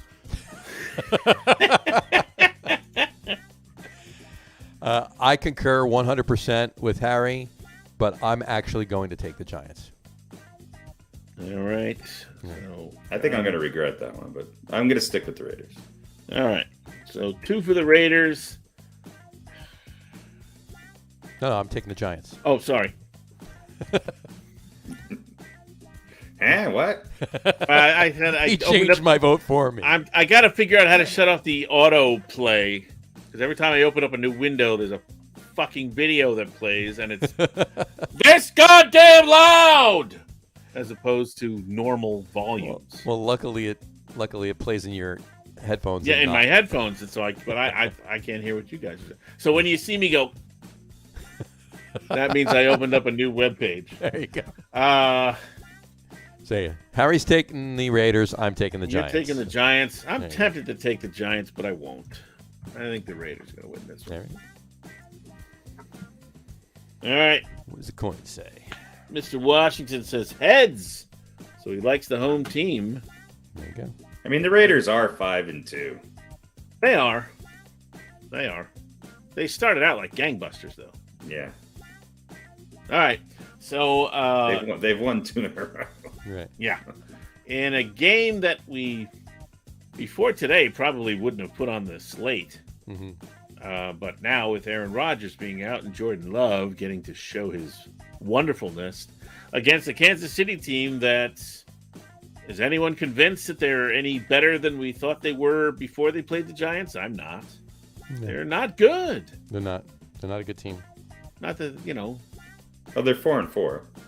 Yeah, they're 4-4, but they have 1 less win than the Raiders. Mm-hmm. Yeah. 2 less losses, something like that. They're not I don't know. They're not the KC of old. No. Harry, you want to pick this one? Apparently no. This is a tough one. My gut tells me to stick with the Packers, although I think I've been reveling in the shittiness of the Kansas City Chiefs, so it's probably going to come back and bite me. If you lived in Denver, you'd understand why you hate the Chiefs, because there's just so many Chiefs fans here. Although there's just as many Packers fans, so this is going to be one of the ones that you don't want to go out to the bars to watch. Right. Look, I think this is an actual toss-up, but I think the Packers are going to have to prove something here, much like the way the Jets played with the backup. I think this might rally their defense a little bit, and I think the Packers win this game. 2 for the Packers. 2 for the Packers. All right. Yeah. Look, the Chiefs were the Chiefs almost lost to the Giants, and yeah, I know the Giants are better than the record. The Chiefs are, but the Giants aren't better than the Packers. Giants aren't better than the Packers. The Packers are a good team. Even the Packers without Aaron Rodgers. Even the Packers without Aaron Rodgers are a good team. So they're going to be better than the Chiefs. So the Packers are winning the game. I think this is going to be a game where Aaron Jones. It'll be a close game. I'm not saying they're going to They're going to feed Aaron Jones if he's playing, which I think he is. He is. And Kansas City just can't seem to get. Monty Scanling is back in the mix. He's going to be playing. So the Packers have some weapons back, so they're going to be playing. Yeah, I think Jordan Love is going to have to do a lot less than Patrick Mahomes is going to have to do in this game. Yes. I got to take Green Bay too. I want to take Kansas City, but I can't. I'm thinking they got to have a rebound game at one of these points, but we're halfway through the season and they're not rebounding. I think that there's, Green Bay's won 7 games in a row. They've won some tough games. Yes, they play in a division that gives them some games against some competition that isn't that great. Yeah. They came out flat against the Saints. They beat a horrible Lions team, but they beat a pretty good 49ers team only by 2. They beat a Steelers team by 10. They barely snuck past the Bengals. They struggled but beat the Bears, and they beat Washington. Yeah, I mean, they're not as impressive as they are. They're not as impressive as their record, but Kansas City's not either. I think sometimes the teams that can win close games, you have to give them credit for winning those close games. They did beat the Cardinals too. Yeah, they find a way to get it done. They find a way to get it done, and I think that this is going to be a good test for them. And look, I picked them to go to the Super Bowl, so this is the kind of games that Super Bowl winning teams need to win. Yeah, if they hadn't beaten Arizona, then I might choose differently. But all right, so the 3 of us for Green Bay, and the coin likes the home team. There you go. So the coin takes the Chiefs, and there's going to be another bad week for the coin. All right, in the battle of what did I say? It's the battle of 1 and 7s. Battle of the basement. Houston visiting the Miami Dolphins. Is there a more disappointing team, considering what we thought they were going to do, than Miami this season? Mm-hmm. No. Not that we necessarily thought they were going to challenge the Bills for the, This is the only way that I'm going to pay any attention to this game is because we're betting on it. Yeah. I don't know. This one's kind of a toss-up, isn't it? It's a very big toss-up, yeah. I think it's a toss-up. However, look, the matchup predictor is Miami is a 74%, chance to win. That's pretty damn high. I just think Miami has overall. I think Miami's has performed much worse than based on the talent that they have than Houston. I think Houston's performed to what they have talent-wise. Right. And because of that, I think this is a game where maybe Miami sucks it up and says, hey, look, we don't want to lose to Houston. So maybe that you get some decent performances out of some of these guys. I'm going to take the Dolphins at home. It's the only reason why I'm taking them, I think, too, is because it's a home game. And I think that does matter a little bit in Miami. Well, you kind of hit the nail on the head for me, too, because, this game is such a toss-up, and I think whoever the home team is that's what you got to go with. The Texans, the Texans scored 22 points on the Rams last week. But, there was also, a lot of it was, them just, giving it up later or whatever. But, I'm going to go with the Dolphins, too. Yeah, the Texans are not a good team. The Dolphins are a better team. Dolphins are a better team. They're just playing below their potential. But still, they're 1-7. That's, They get their second win this week. That's a pretty lousy. But Tagovailoa is still out, right? No Tua. I thought Tua was playing this week. Or is he back? I don't know. Pretty sure. Yeah. I got to look at that because I was going to take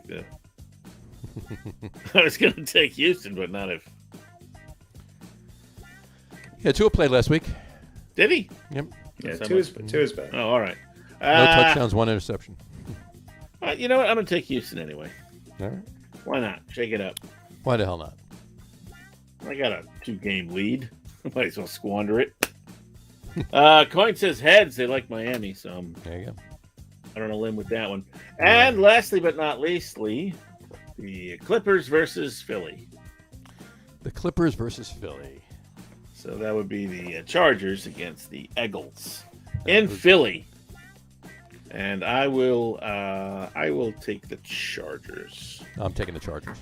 But this is a team though that's just all over the place. Yeah, they're as Jekyll and Hyde almost as the Saints are, but like a more talented version. The Chargers ramp it up this week. The Eagles come back down to earth after their win over the Lions last week. So the Chargers win this game. It's going to be a decent game.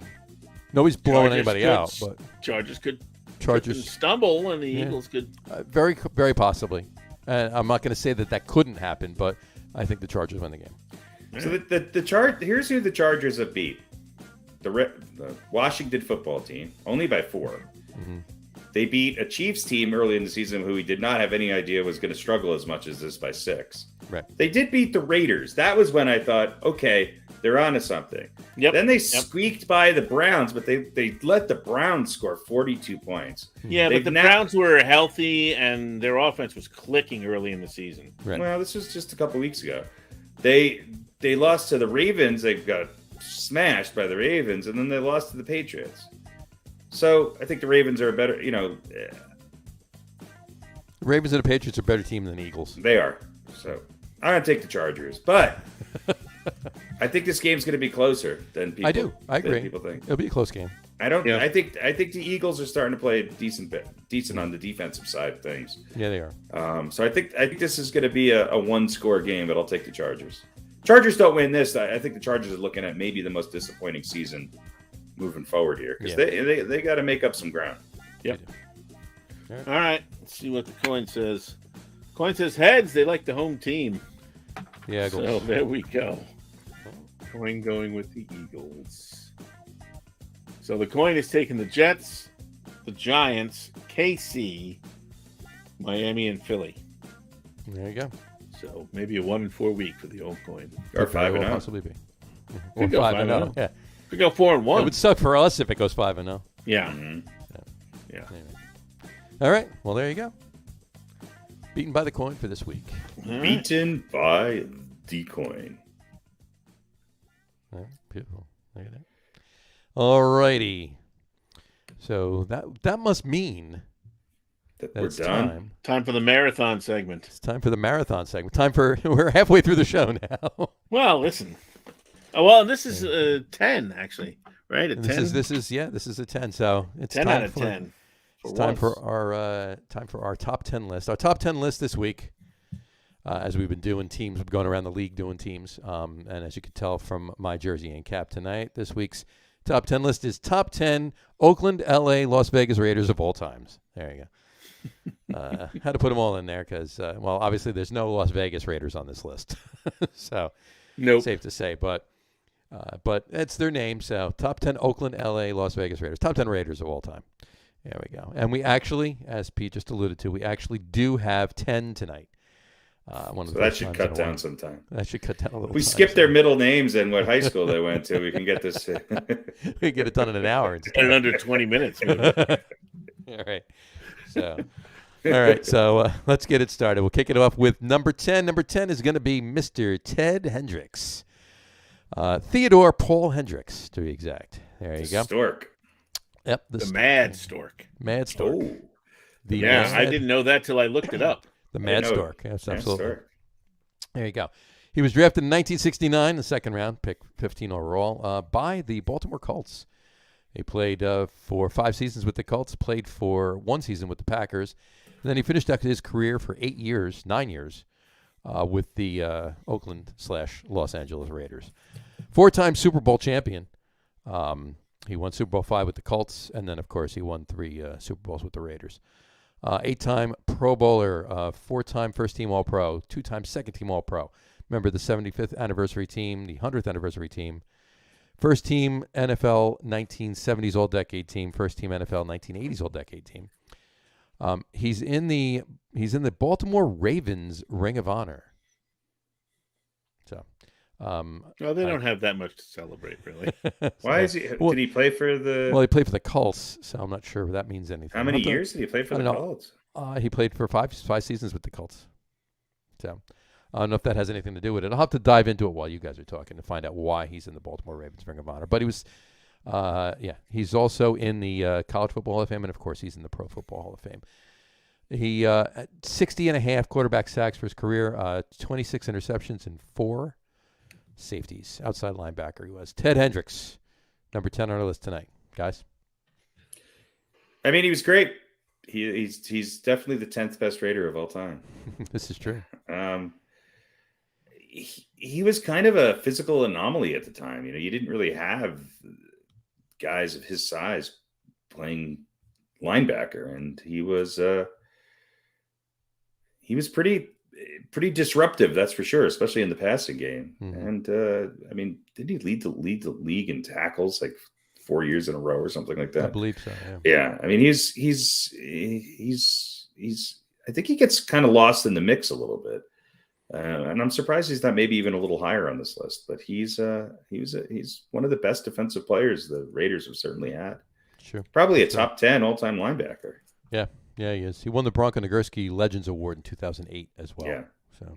Yeah, he was part of those Raiders years when no matter who your favorite team was, your team was, mm-hmm. You know, in particular, if they weren't having a good season, you could just kind of be a Raiders fan. You know what I mean? A lot of people were. Yeah, you could love the silver and black, and he was such a character, right, and so good. And unusual, right? He was, how tall was he? 7'4" or whatever he was. He's 6'9". Yeah, 6'9". So you know, he stood out. You know, as a presence on the field. You know, he was he was big for a linebacker. He was 8'12". Well, he was 6'7", not 6'9", but he was a short. He was a short center, but a tall power forward. Right, yeah. Exactly. So I don't know. He was just a memorable guy and a great nickname. I mean, at 7'2", how could you not be memorable? This is true. You got your you stand next to Yao Ming and you look him in the eye, and right, he coached Yao Ming. He did. Well, sure, he did in soccer, in the AAU leagues. Right. I got the reason for it. The Baltimore Ravens Ring of Honor is a display encircling the field of M&T Bank Stadium in Baltimore, Maryland, honoring former players and personnel who have made outstanding contributions to the Baltimore Ravens and the Baltimore Colts football organizations. So there you go. Yeah. That is why, since he was on the Colts winning Super Bowl with him, he's in the Ravens Ring of Honor. Yeah, so it's a Baltimore thing, not a team thing. Yeah, Raymond Berry is in there. Right. Gino Marchetti, Art Donovan. Yeah. And surprisingly, Art Modell. Gina Davis? What did you say? How does Art Modell? Gina Davis is. Gina Davis is. Well, he brought Art Modell's responsible for bringing a Super Bowl to another Super Bowl to Baltimore. So. Yeah, he's also responsible for sneaking the team out of town. But Baltimore doesn't give a shit about that. That was Indianapolis. No, he's not in there. Cleveland. I mean, Cleveland, yeah. So there you go. Anyway, Theodore Paul Hendricks, Ted Hendricks, the Mad Stork, number 10 on our list tonight. All right, moving on to number 9. Number 9 is going to be Mr. Fred Biletnikoff, Frederick S. Biletnikoff. Couldn't tell you what the S is, just an S. Maybe it's like Harry S. Truman. Doesn't stand for anything. Anyway, wide receiver for the Oakland Raiders, was drafted by the Oakland Raiders with the 11th pick overall in the second round of the AFL draft in 1965. Also drafted in the NFL draft, but obviously opted for the Raiders. Played for the Raiders from 1965 to 1978, and then in 1980 he played for the Montreal Alouettes. So, but he was actually a coach as well. Pardon me 1 second. Sorry about that. In Montreal and a number of other places as well. One of those years, didn't they? Yeah. So Super Bowl champion for Super Bowl 11, Super Bowl MVP in Super Bowl 11 as well. First team All-Pro in 72, 4-time Pro Bowler, NFL receptions leader in 71, AFL champion in 67, of course. 2-time AFL All-Star, 67-69. First team All-AFL in 69. And, of course, he is also in the Pro Football Hall of Fame. His career stats, receptions 589, receiving yards 8,974, 15.2 yards per reception, and 76 receiving touchdowns. Fred Biletnikoff. He was a Super Bowl MVP, right? Number 9, Super Bowl MVP. I think he was the first player to opt to not play with a helmet, too, even after the helmet was instigated. He did. Is that correct? He had a cap. He wore a cap. He wore a cap. Yeah. And, I think he had poutine named after him for bringing the Montreal Alouettes the Canadian Football League title. He has a poutine dish, yes, in a couple of places in Montreal, yes. So, but in any event, number 9, Fred Biletnikoff. Yeah, it's great hands, great receiver, extremely durable. He missed less than 10 games in his career, I think. Even without the helmet. And look, 15 yards a catch is nothing to sneeze at. That's pretty good. Pretty damn good. Take that, ODB. Yeah. Odell Beckham jerk. Is that what the J stands for? I think so. All right. Anyway. All right. Number 9, Mr. Fred Biletnikoff. All right. That moves us to number 8. Number 8 is going to be Mr. Willie Brown. Willie Brown became the mayor of San Francisco. Yeah, Willie Brown. Willie Brown. William Ferdy Brown. William Ferdy Brown, cornerback for the Raiders. He actually was undrafted. In 1963, and was picked up by the Houston Oilers in that season, just on the off season. And he wound up signing with the Broncos and played with the Broncos for 4 seasons, and then wound up making his way to Oakland and played in Oakland from 67 to 78. He 3-time Super Bowl champion. Super Bowl, of course, 11, 15, and 18. All, of course, with Oakland. Oakland/LA, should say. 4-time Pro Bowler. 2-time first-team All-Pro. 2-time second-team All-Pro. AFL champion, 67. 5-time AFL All-Star. 3-time first-team All-AFL. 3-time second-team All-AFL. He's on the AFL All-Time team. He's on the NFL 1970s All-Decade team and the 100th Anniversary team as well. And, of course, he is in Canton as well. 54 interceptions for his career, 472 interception yards, and 2 of them were touchdowns. Cornerback William Ferdy Brown, number 8 on our list. Guys? Well, one of those touchdowns was with 6 minutes left to go in Super Bowl, was it 11? 11. When he intercepted Fran Tarkenton and returned it 75 yards for a touchdown. Mm-hmm. Downtown Willie Brown. Downtown Willie Brown. Yeah. 204 games played, 185 started, 54 interceptions. So that's a hell of a lot. Once every 4 games, he was picking somebody off. Yep. That's right. It's just pretty good. That's pretty good stats. Pretty good stats. Yeah. There you go. Willie Brown, number 8 on our list tonight. All right. Terrible name, but hey, just a boring name. Oh, Ferdy, but Ferdy gives it a little bit of zip. But he's the pride of Yazoo City, Mississippi. Yeah, absolutely. That's true. This is true. Right. Which I think has changed their name since then. But since then, oh, he just passed away a couple of years ago. I did not know that. Yeah. Rest in peace, Willie Yazoo Brown. Exactly. All right. Willie Brown of the Yazoo City Browns. Exactly. And I was wrong. He's not the mayor of San Francisco. He's not the mayor. That's another Willie Brown. That's right. Yes, somebody else. He should have been. Yeah, there you go. Did he run? I think he ran. It was just appointment. All right. There you go. Number 8, Willie Brown. That brings us to number 7, Mr. 7 tonight. Mr. 7 tonight. Mr. 7. Mr. 7 tonight is somebody that everybody watches on Sunday. That would be Mr. Howie Long. Howie Long with the squarest head in all of sports. This is true. Yeah. Howard Matthew Moses Long. Howie Long was drafted in 1981, round number 2, pick 48 overall by the Oakland/Los Angeles Raiders. Played, actually, then it was the Los Angeles Raiders. They went back to Oakland before he retired. 81 to 93, played with the Raiders. That's 13 seasons. Super Bowl champion in, of course, Super Bowl 18. 8-time Pro Bowler, 3-time first-team All-Pro, 2-time second-team All-Pro. He was an NFL Defensive Player of the Year in 85 and a 1980s All-Decade team as well. And, of course, he is in the Pro Football Hall of Fame. Career stats, 84 sacks, 10 fumble recoveries, and 2 interceptions. Of course, he was a defensive end, if I forgot to mention that. Howard Matthew Moses Long. Mr. 7 tonight. Guys? Still looks like he could start for the Raiders. He does. Defensive end. He does. He still looks good enough to start, Yeah, he was 61. He was an 8-time Pro Bowler. I mean, that's, as a lineman on either side, that says a lot. That's hard to do. And when I think of defensive linemen in the 80s, I mean, who else comes to mind? I mean, he's right there as one of the best of all time. Sure, absolutely, agreed. I just never warmed up to him. No, I know he's a great player. There's no question about that. I don't know, just never liked him. Yeah, he was sort of the pretty boy of that team, that's for sure. Right. And obviously, he's served them well because he isn't saying a whole lot. Well, yeah. But no, I mean, I don't know. Maybe that was it. I mean, he's a good-looking guy, and I don't know. He's no Fred Biletnikoff. He's not. He's no. And who is that? Who is that? Well, Fred Biletnikoff. Yeah. But, all right.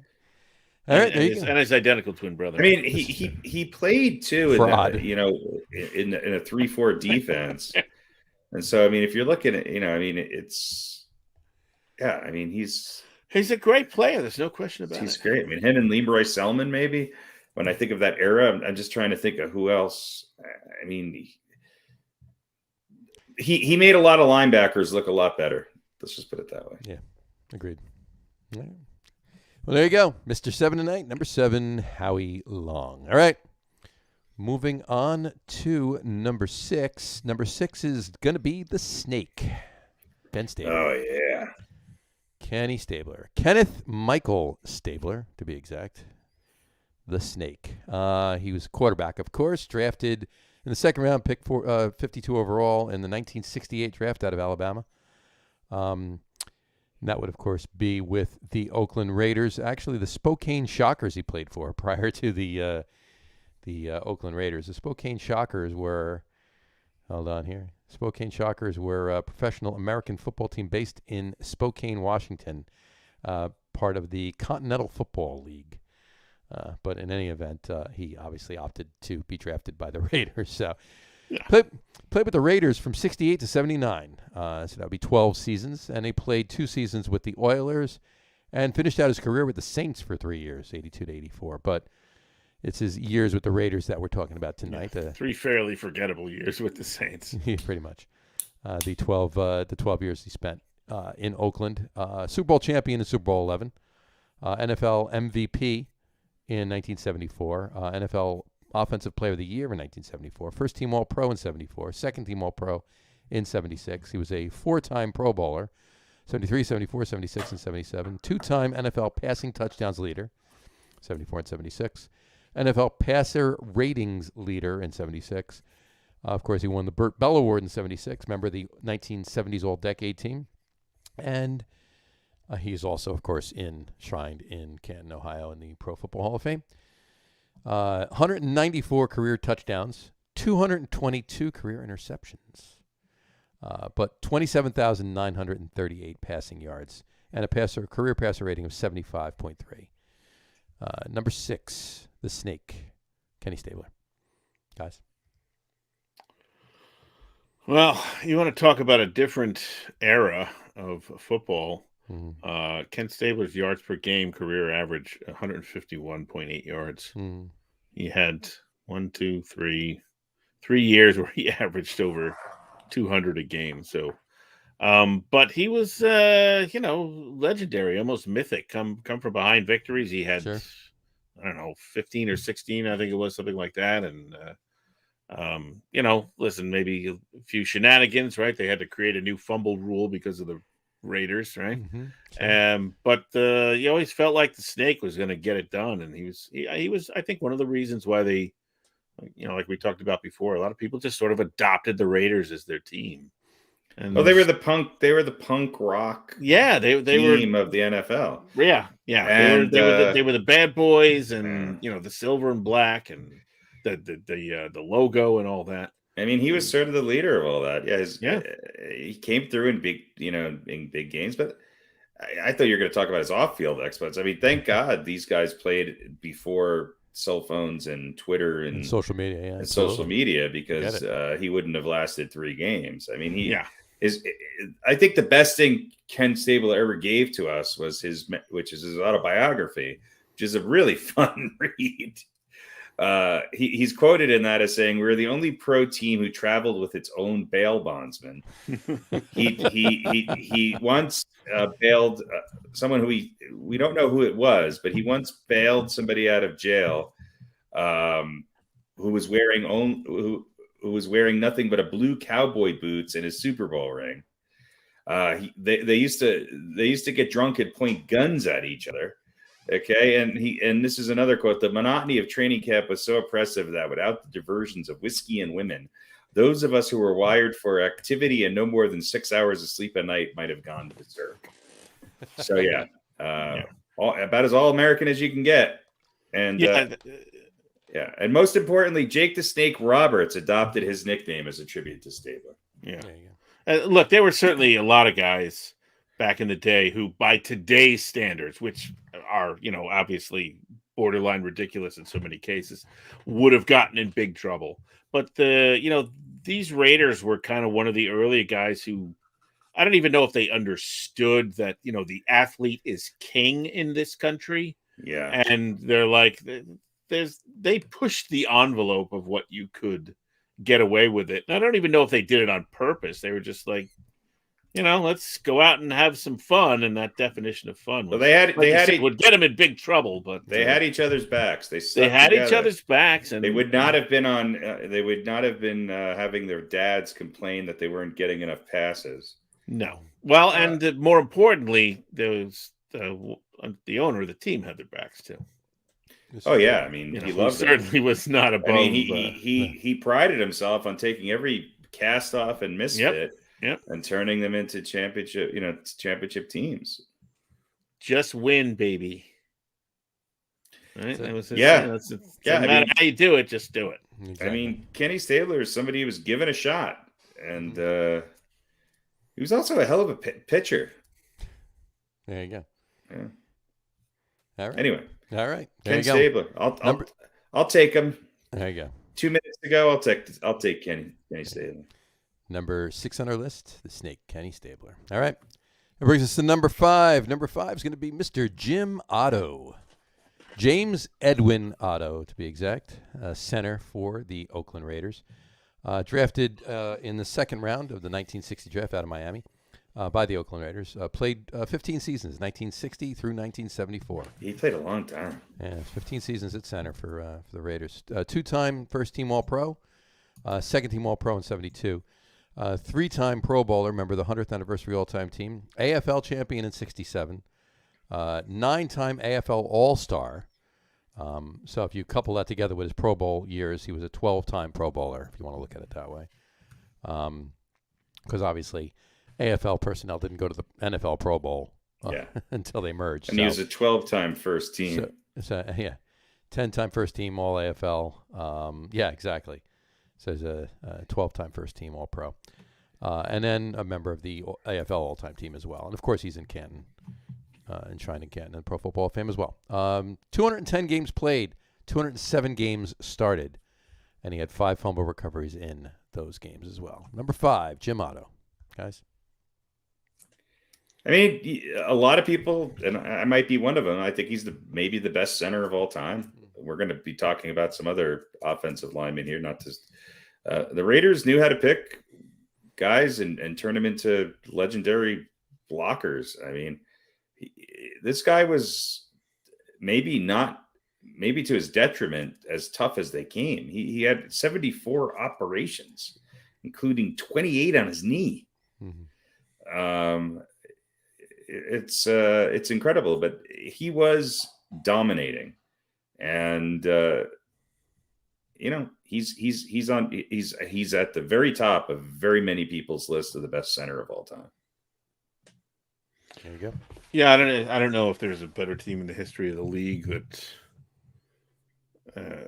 as far as drafting, building, creating whatever offensive linemen. I mean, is there going to be another team that's got 3 guys in the top 5? I don't think so. If there's a Mount Rushmore of 5 offensive linemen, the Raiders may have 3 of them. Yeah. Yeah, as tough as nails, tough as they come. True story. There you go.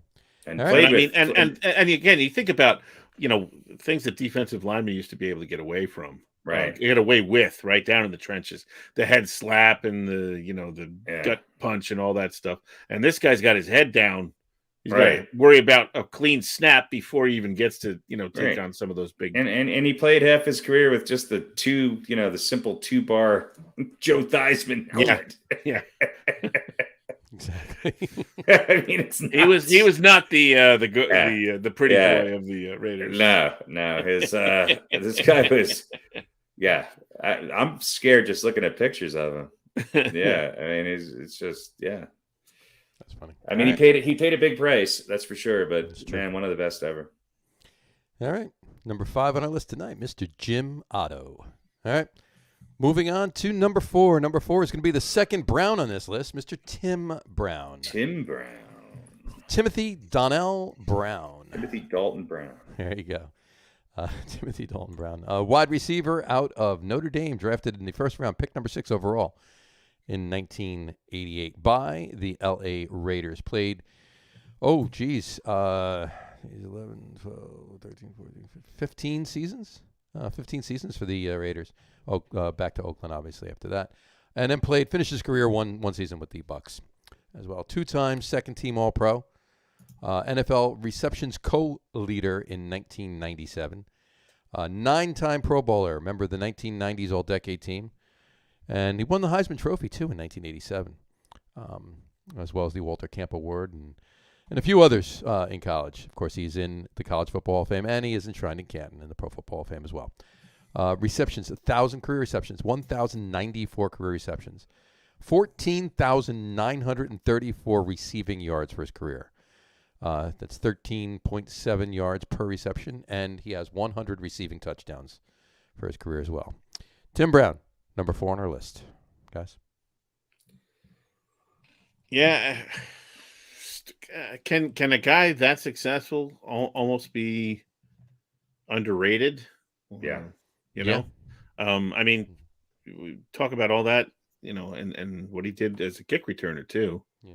And I think I don't. When was the fair catch rule instituted in the NFL? A while ago. But I think he probably still played most of his career without the fair catch, right? I don't know. I'll have to check that. But how long ago it was. But well, the reason his underrating was, there was another wide receiver that played in California at the same time too. That was kind of shadowing him. So yeah, a little bit, and then they wound up playing together. Yeah, and had maybe a little bit more success. A little bit, Tim Brown. More success. But, I mean, Tim Brown was just a great player, and he's whatever, probably number one, or Raiders catches or all-time yards or whatever. Sure, right. 100 touchdowns is nothing to sneeze at, certainly. No, not at all. Just he just did everything well, and he was a class act. He was not your typical, right? He was sort of kind of one of the new Raiders. He was not a bad boy. Mm-hmm. He's just a damn good player. Absolutely. Yeah, and one of the few guys, Heisman Trophy winners, especially these days, are very hit or miss with their success in the NFL. And he certainly, was one of these rare high draft picks for the Raiders that wound up becoming, one of their best players ever, and sure, their best receiver certainly of all time. I mean, I had him higher than some other people who are still coming up on this list because I think he did it for longer and had an incredible, impact on the organization. Mm-hmm. Great. Yeah, I mean, between kick and punt returns, he had about 4,500 yards. Yeah, and almost 15,000 receiving yards. Yeah, almost 15,000. And almost 14 per reception, which is just incredible. Yeah, it really is. Yeah. Well, there you go. Number 4 on our list tonight, Mr. Tim Brown. All right. That brings us to the top 3. Number 3 tonight on this list is Mr. Art Shell. Arthur Lee Shell Jr., to be exact. He was an offensive tackle drafted out of Maryland State in 1968 by the Oakland Raiders. Round 3, 80th pick overall. Played for the Raiders from 1968 to 1982, so that's 15 seasons. Mm-hmm. And then he coached afterwards. He coached the Raiders, went to the Chiefs, the Falcons, and then back to the Raiders just in 06. But he's a Super Bowl champion, Super Bowl 11 and Super Bowl 15. He was a champion. 2-time first-team All-Pro, 2-time second-team All-Pro, 8-time Pro Bowler. And he 6-time UPI first-team All-AFC and UPI second-team All-AFC 1 year as well. And member of the 1970s All-Decade Team, member at the 100th Anniversary Team. And in 1990, he was a Coach of the Year when he was with the Raiders.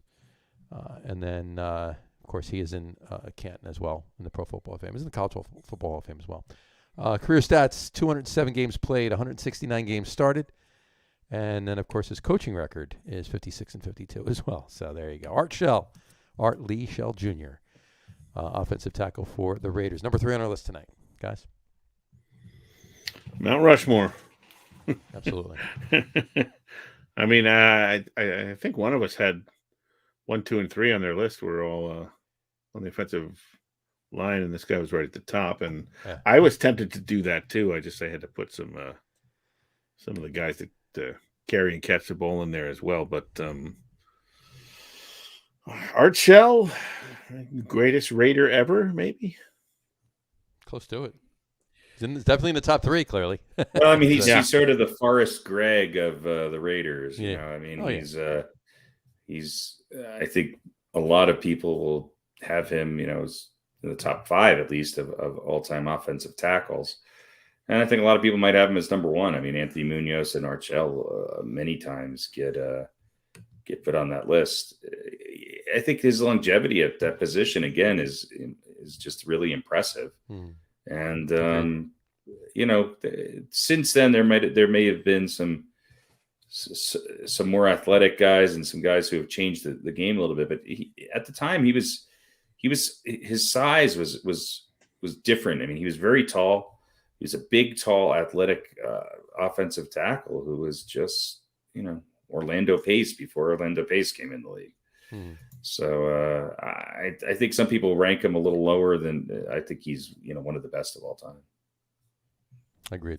Absolutely. Yep, absolutely. All right. Number 3 on the list tonight, Mr. Art Shell. All right. Brings us to number 2. Number 2 is going to be Mr. Marcus Allen. Marcus Lamar Allen, to be exact. Running back out of USC. Drafted in the first round with the 10th pick overall by the Raiders. Played 11 seasons for the Raiders, 82 to 92. And then went on and played 5 seasons for the Chiefs. Afterwards, finished out his career in Kansas City. Super Bowl champion from Super Bowl 18. Super Bowl MVP in that Super Bowl as well. He was the NFL MVP in 1985. Offensive Player of the Year in 85 as well. UPI AFC Offensive Player of the Year that same year, 1985. NFL Rookie of the Year in 82. Comeback Player of the Year in 93. 6-time Pro Bowler, 2-time First-Team All-Pro, 1-time Second-Team All-Pro. 2-time NFL rushing touchdowns leader in 82 and in 93. And rushing yards leader as well in 85. He's in the College Football Hall of Fame, and of course he is enshrined in Canton in the Pro Football Hall of Fame as well. Career stats, 12,243 career rushing yards. It's an average of 4.1 yards per carry, 123 rushing touchdowns, and he also had 587 receptions for 5,411 receiving yards and 21 receiving touchdowns as well. Marcus Lamar Allen, number 2 on our list tonight. Guys. Silence. Well, I think for a lot of people who are old enough to remember Marcus Allen, I think he again, a Heisman Trophy winner who had a great resume, sort of this suave, sort of Hollywood type guy in a lot of ways. But he showed up and he played. He was one of the first dual threats, on coming out of the backfield. I think the swing pass to Marcus Allen became their saving grace the year that they won the Super Bowl. And I think he showed up. He had an incredible performance in the Super Bowl. And I think that sort of sealed his fate as, maybe at that time, the best known player in football, for those few years. There's other backs, I think, who have better numbers, but for the years that he was with the Raiders before he went to the Chiefs, he had 3 or 4 years there in a row that were just unbelievable. 83 to 85 was just incredible. And he was the Raiders offense for that time. And he just happened to win a Super Bowl along the way. That's true. He has the distinct honor of being the second youngest player on this list, too. Tim Brown being the youngest player on this list. Yeah, hey, he's only 61, right? Something like that. 61, yeah. Tim Brown's 55. God, Tim Brown's 55. Tim Brown's 55, and he's the youngest player on this list, on our Raiders list. How was Tim Brown only, a couple of years older? Well, he started when he was 14. He was in the NFL and was drafted as 14-year-old. Yeah, Marcus Allen did everything well and had a real nose for the goal, for the end zone.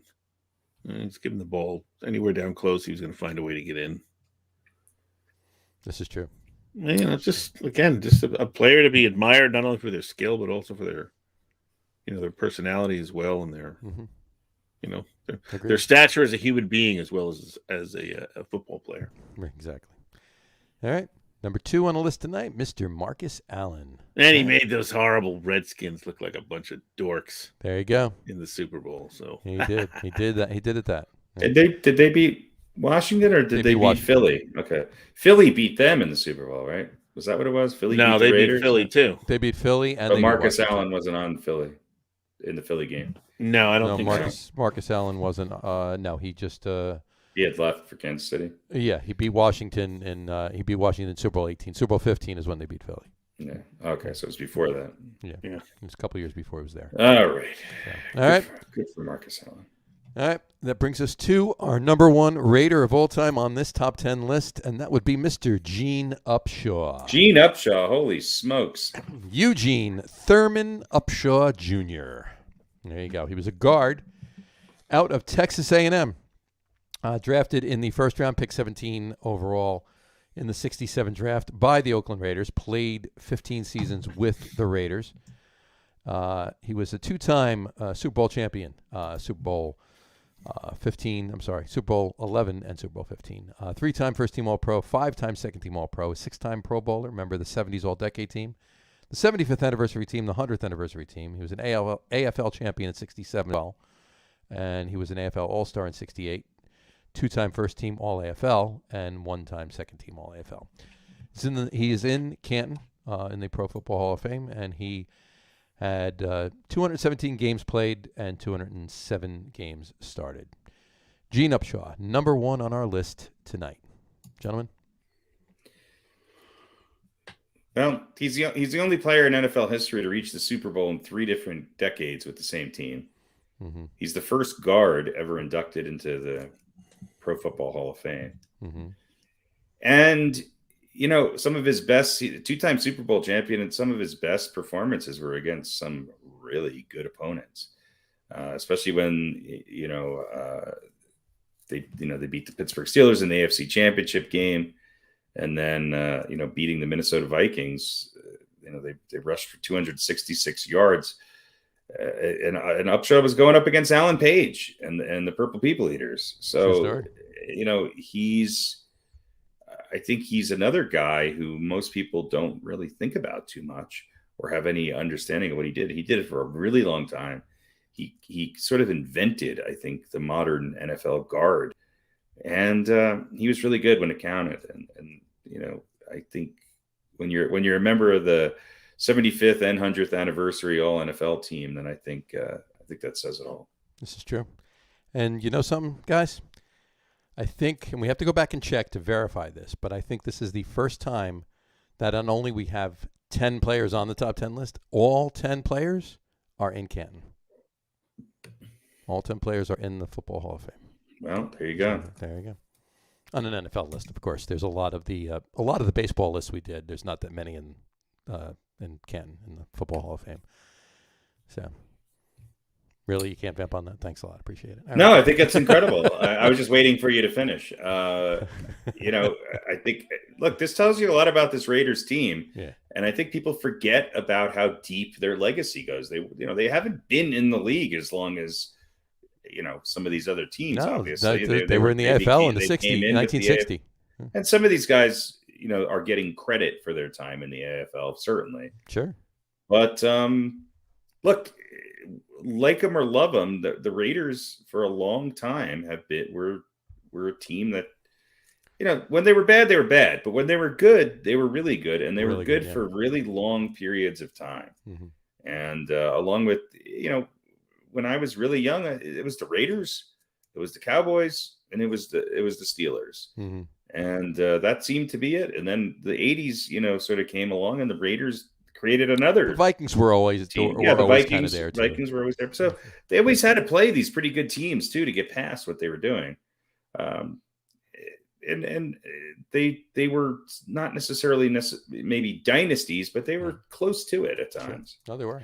Definitely. And there was they seemed to dominate sports. And I think the Steelers had to get past the Raiders had to get past the Steelers, the Cowboys had to get past the Vikings, back and forth. It's just. I think they were the most entertaining team in pro sports, without a doubt. Where the Cowboys were sort of looked at back then, at least, as this sort of very conservative, squeaky clean, all American type of personnel.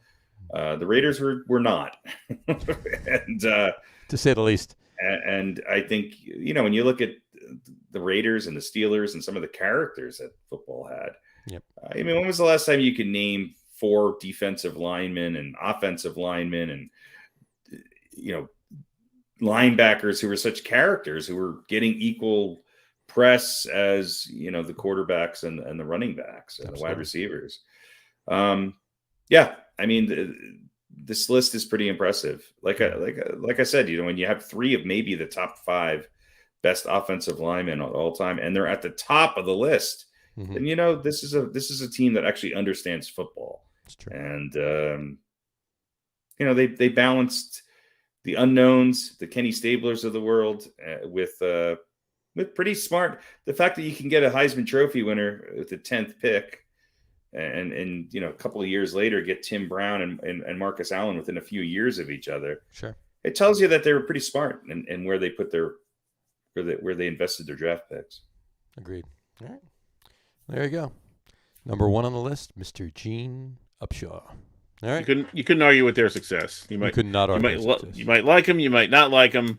You could talk about their methodology or whatever, but you could not argue with their success. Agreed. No, it's their fans that become annoying. Well, but that's true of a lot of teams. Very true. But look, somebody has to be the villain, right? Yep. And the Raiders were never shy about stepping into that role, and that started at the top too. And I think that's one of the things that I think made a lot of people like the Raiders. It wasn't an owner that was talking about, family values and all this, and then tolerating players who were, despicable or slightly despicable because they were great players. It was an owner who was the mastermind, right? He was on the field every day. He was on the field every day talking, and you know what? He did more to motivate some of those guys than the coaches did. Yeah, it's true. So very interesting. Very interesting team. Very interesting team. Some of those teams, I should say. Exactly. Because you're right, they did reinvent themselves a couple of times, or at least recycle that kind of that image and that and the success too. Recreate, I guess, is the word I'm looking for. All right. Well, that brings us to this week's Old Balls. Maybe it doesn't. Old Balls. Why doesn't it bring us to this week's Old Balls? I don't know. We'll have to work. Our engineer is having problems. No, I know why it doesn't. It'll do it now. It brings us to this week's Old Balls. Old Balls. There we go. We got it. We got it right on the third time. There you go. All Nothing right, but Harry. professional. Why don't you tell us who this week's Old Balls is? This week's recipient of the coveted Old Balls designation is none other than Mr. Cliff Branch. Entire 14-year NFL career with the Oakland/Los Angeles Raiders. One of the, was a University of Colorado buff up here in Boulder, Colorado, where he was a sprinter and a receiver on the football team.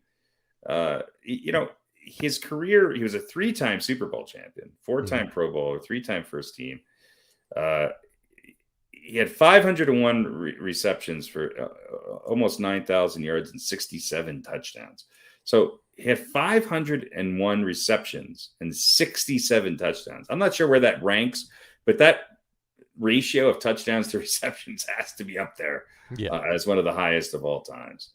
He didn't go until the 4th round of the 72 draft. It was the 98th overall pick by the Raiders. Again, like I said, spent his entire 14 career with the Oakland Raiders, winning 3 Super Bowl rings.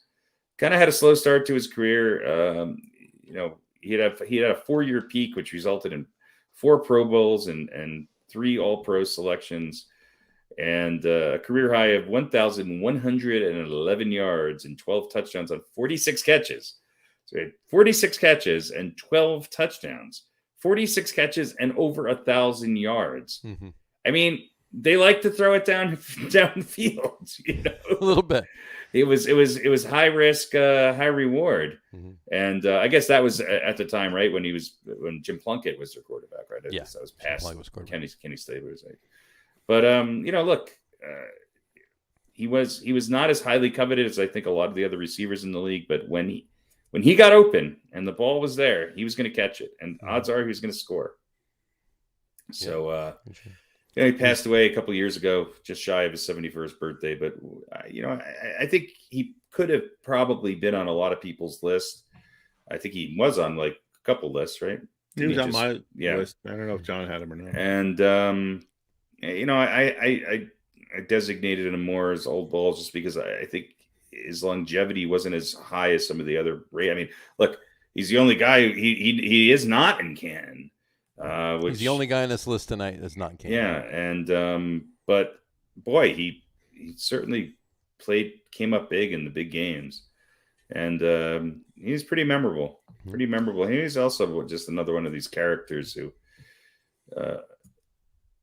always seemed to be in the spotlight. Yeah, I just always remember him diving into some infield to catch a ball from Jim Plunkett against the Chargers or something to win the game with 30 seconds left. Yeah. Cliff Branch. One of the best. And he's also one of these guys that is tied for the 99-yard touchdown reception. Oh, okay. Oh, there we go. Yeah. He's also one of 13 players actually tied. 13 players or 13 plays, part of combination. Obviously, you need a quarterback to throw him the ball, but he's one of 13 tied for the longest touchdown reception. Do you know who the most recent one is? Odell Beckham Jr. No, close though. Victor Cruz. Victor Cruz. Yeah. Victor Cruz. Yeah, I knew it was a Giant. Victor Cruz, yeah. And Pete, do you remember who the Giants were playing when Victor Cruz got that 99-yard touchdown reception? Fordham. Was it the Patriots? No. It's another NFC East team. No.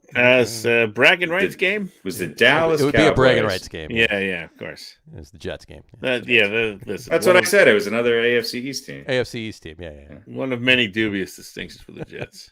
There you go. All right. Yeah, Cliff Branch. Look, he had his two best seasons arguably in 74 and 76, both over 1,000 yards and 13 and 12 catches respectively. And so I don't know.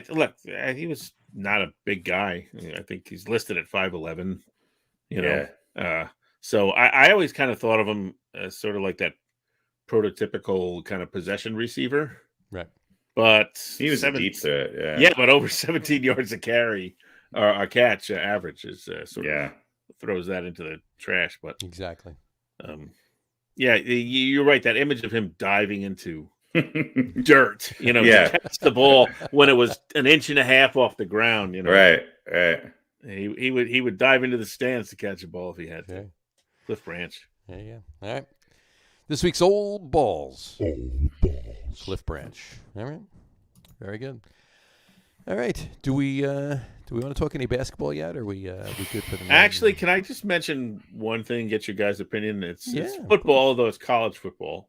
No, go for it. So it's Nick Rolovich. The former Nicky coach Rolovich of Washington State, sure. Who I guess is now suing the university after they fired him. Yep. Because he refused to get a COVID vaccine, and I guess Washington has a state mandate. It's a state mandate in Washington? Yeah, I think so, yeah. Oh, wow.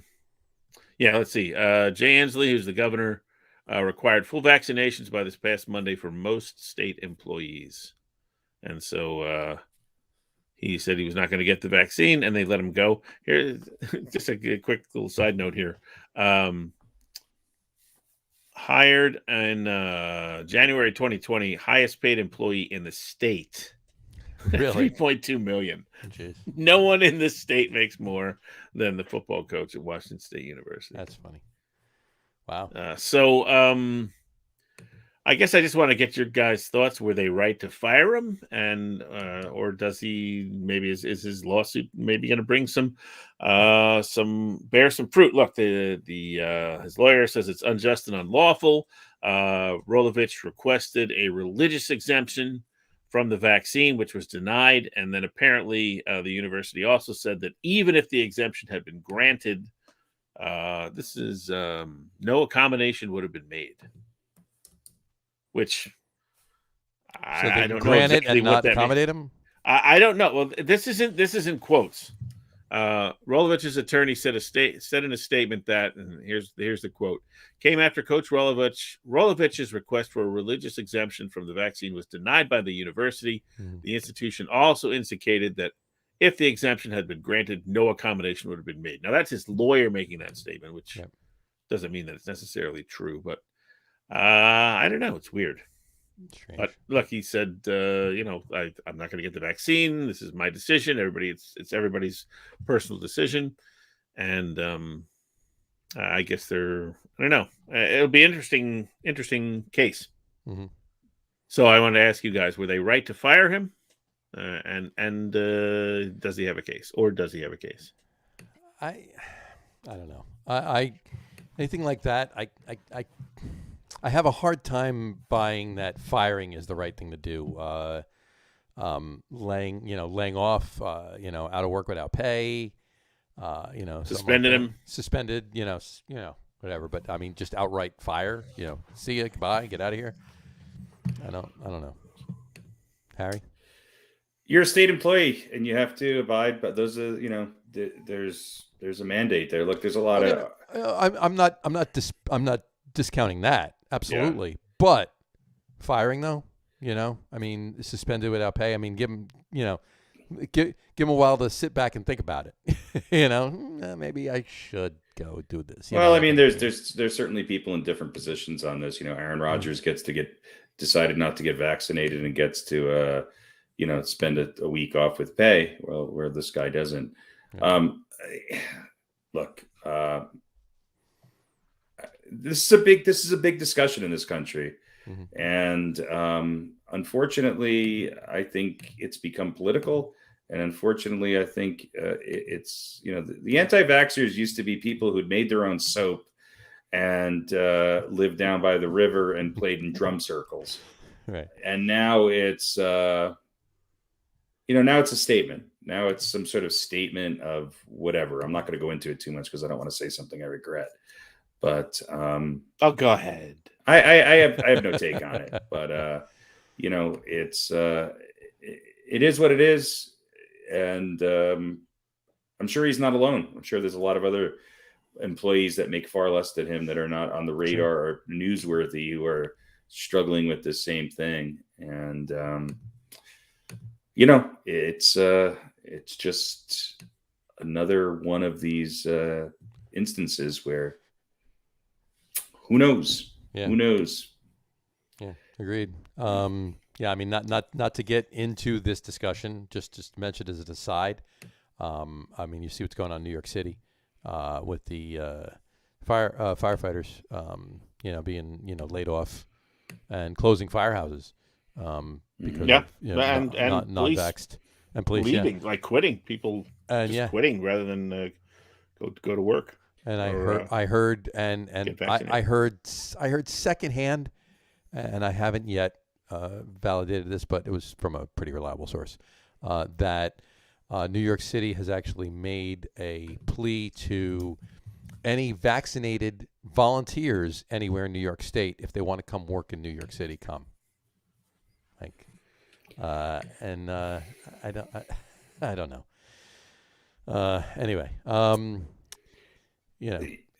Is it why is this vaccine becoming such sticking in the craw of so many people?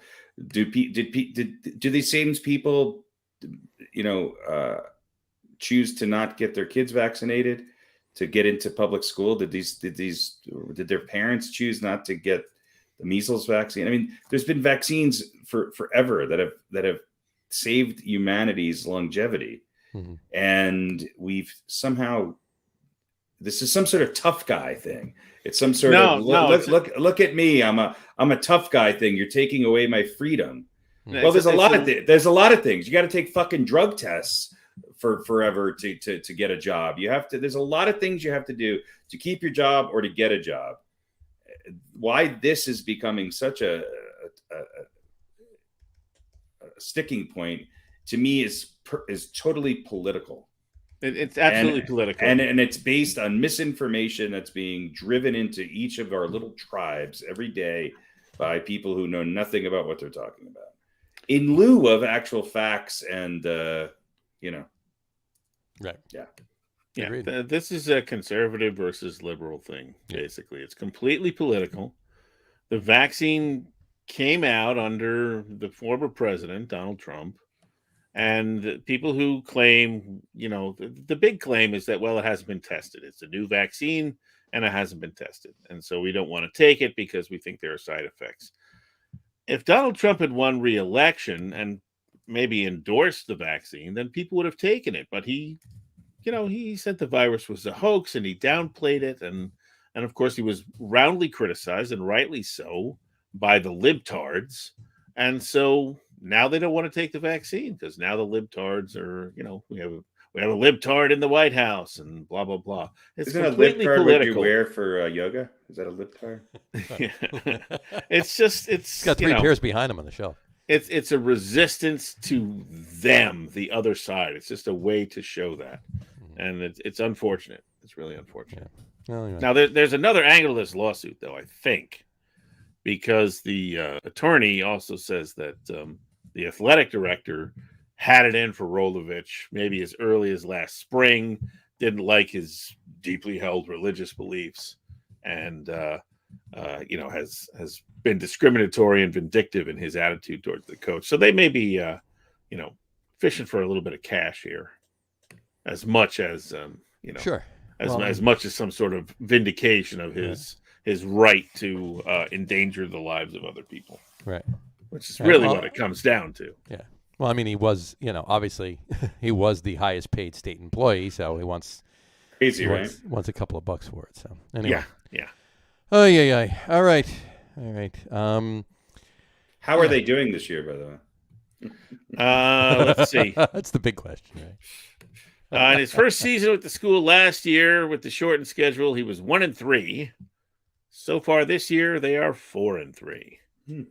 They'll play their.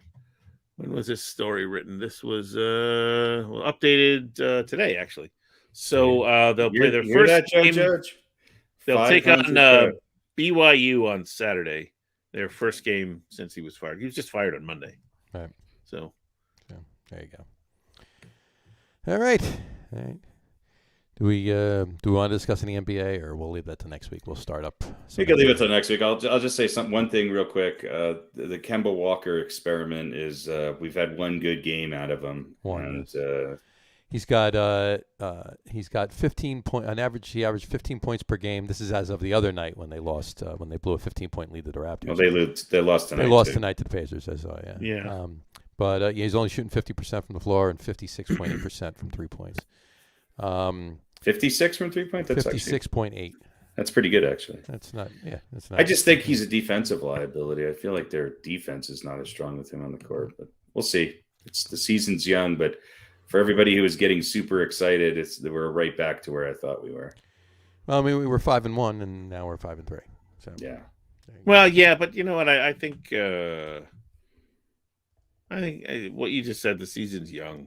Yeah, well, I don't know if it's really fair to expect the Knicks to, they've made a few changes and they're just going to come out and be as good as they were at the very end of last year. Right. Look, RJ Barrett's pick has improved tremendously, and he's been really consistent. I just think that, like Pete said, they're trying to figure themselves out a little bit. Yeah, I think they got a little tinkering to do, and what I said. I don't think Kemba Walker's the answer either. It's more of a feel-good story. What I said is true, though. For the Knicks to be successful, every night, 2 of these 3 guys need to put in close to 20 and have a good game. And so it's Barrett, Fournier, or Walker.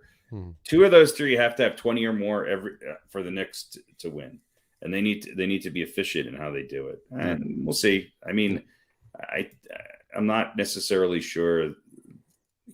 I still think the Knicks are where they sit. I think everybody had them rising in the power rankings and all this stuff, and I'm just all of a sudden. I mean, they started the season 5-1. Let's slow our roll a little bit. Slow our roll. Yeah, that's a lot of. The Nets won tonight. It's true. Yeah, whatever. Next week we'll delve into some NBA more next week. There you right go. You know what? The top 10 Jacksonville Jaguars of all time. There you go. Are there 10? I don't know. Maybe that's the thing to do. I think we're going to do the top 10 New Jersey Generals of all time. Actually. Philly's looking good.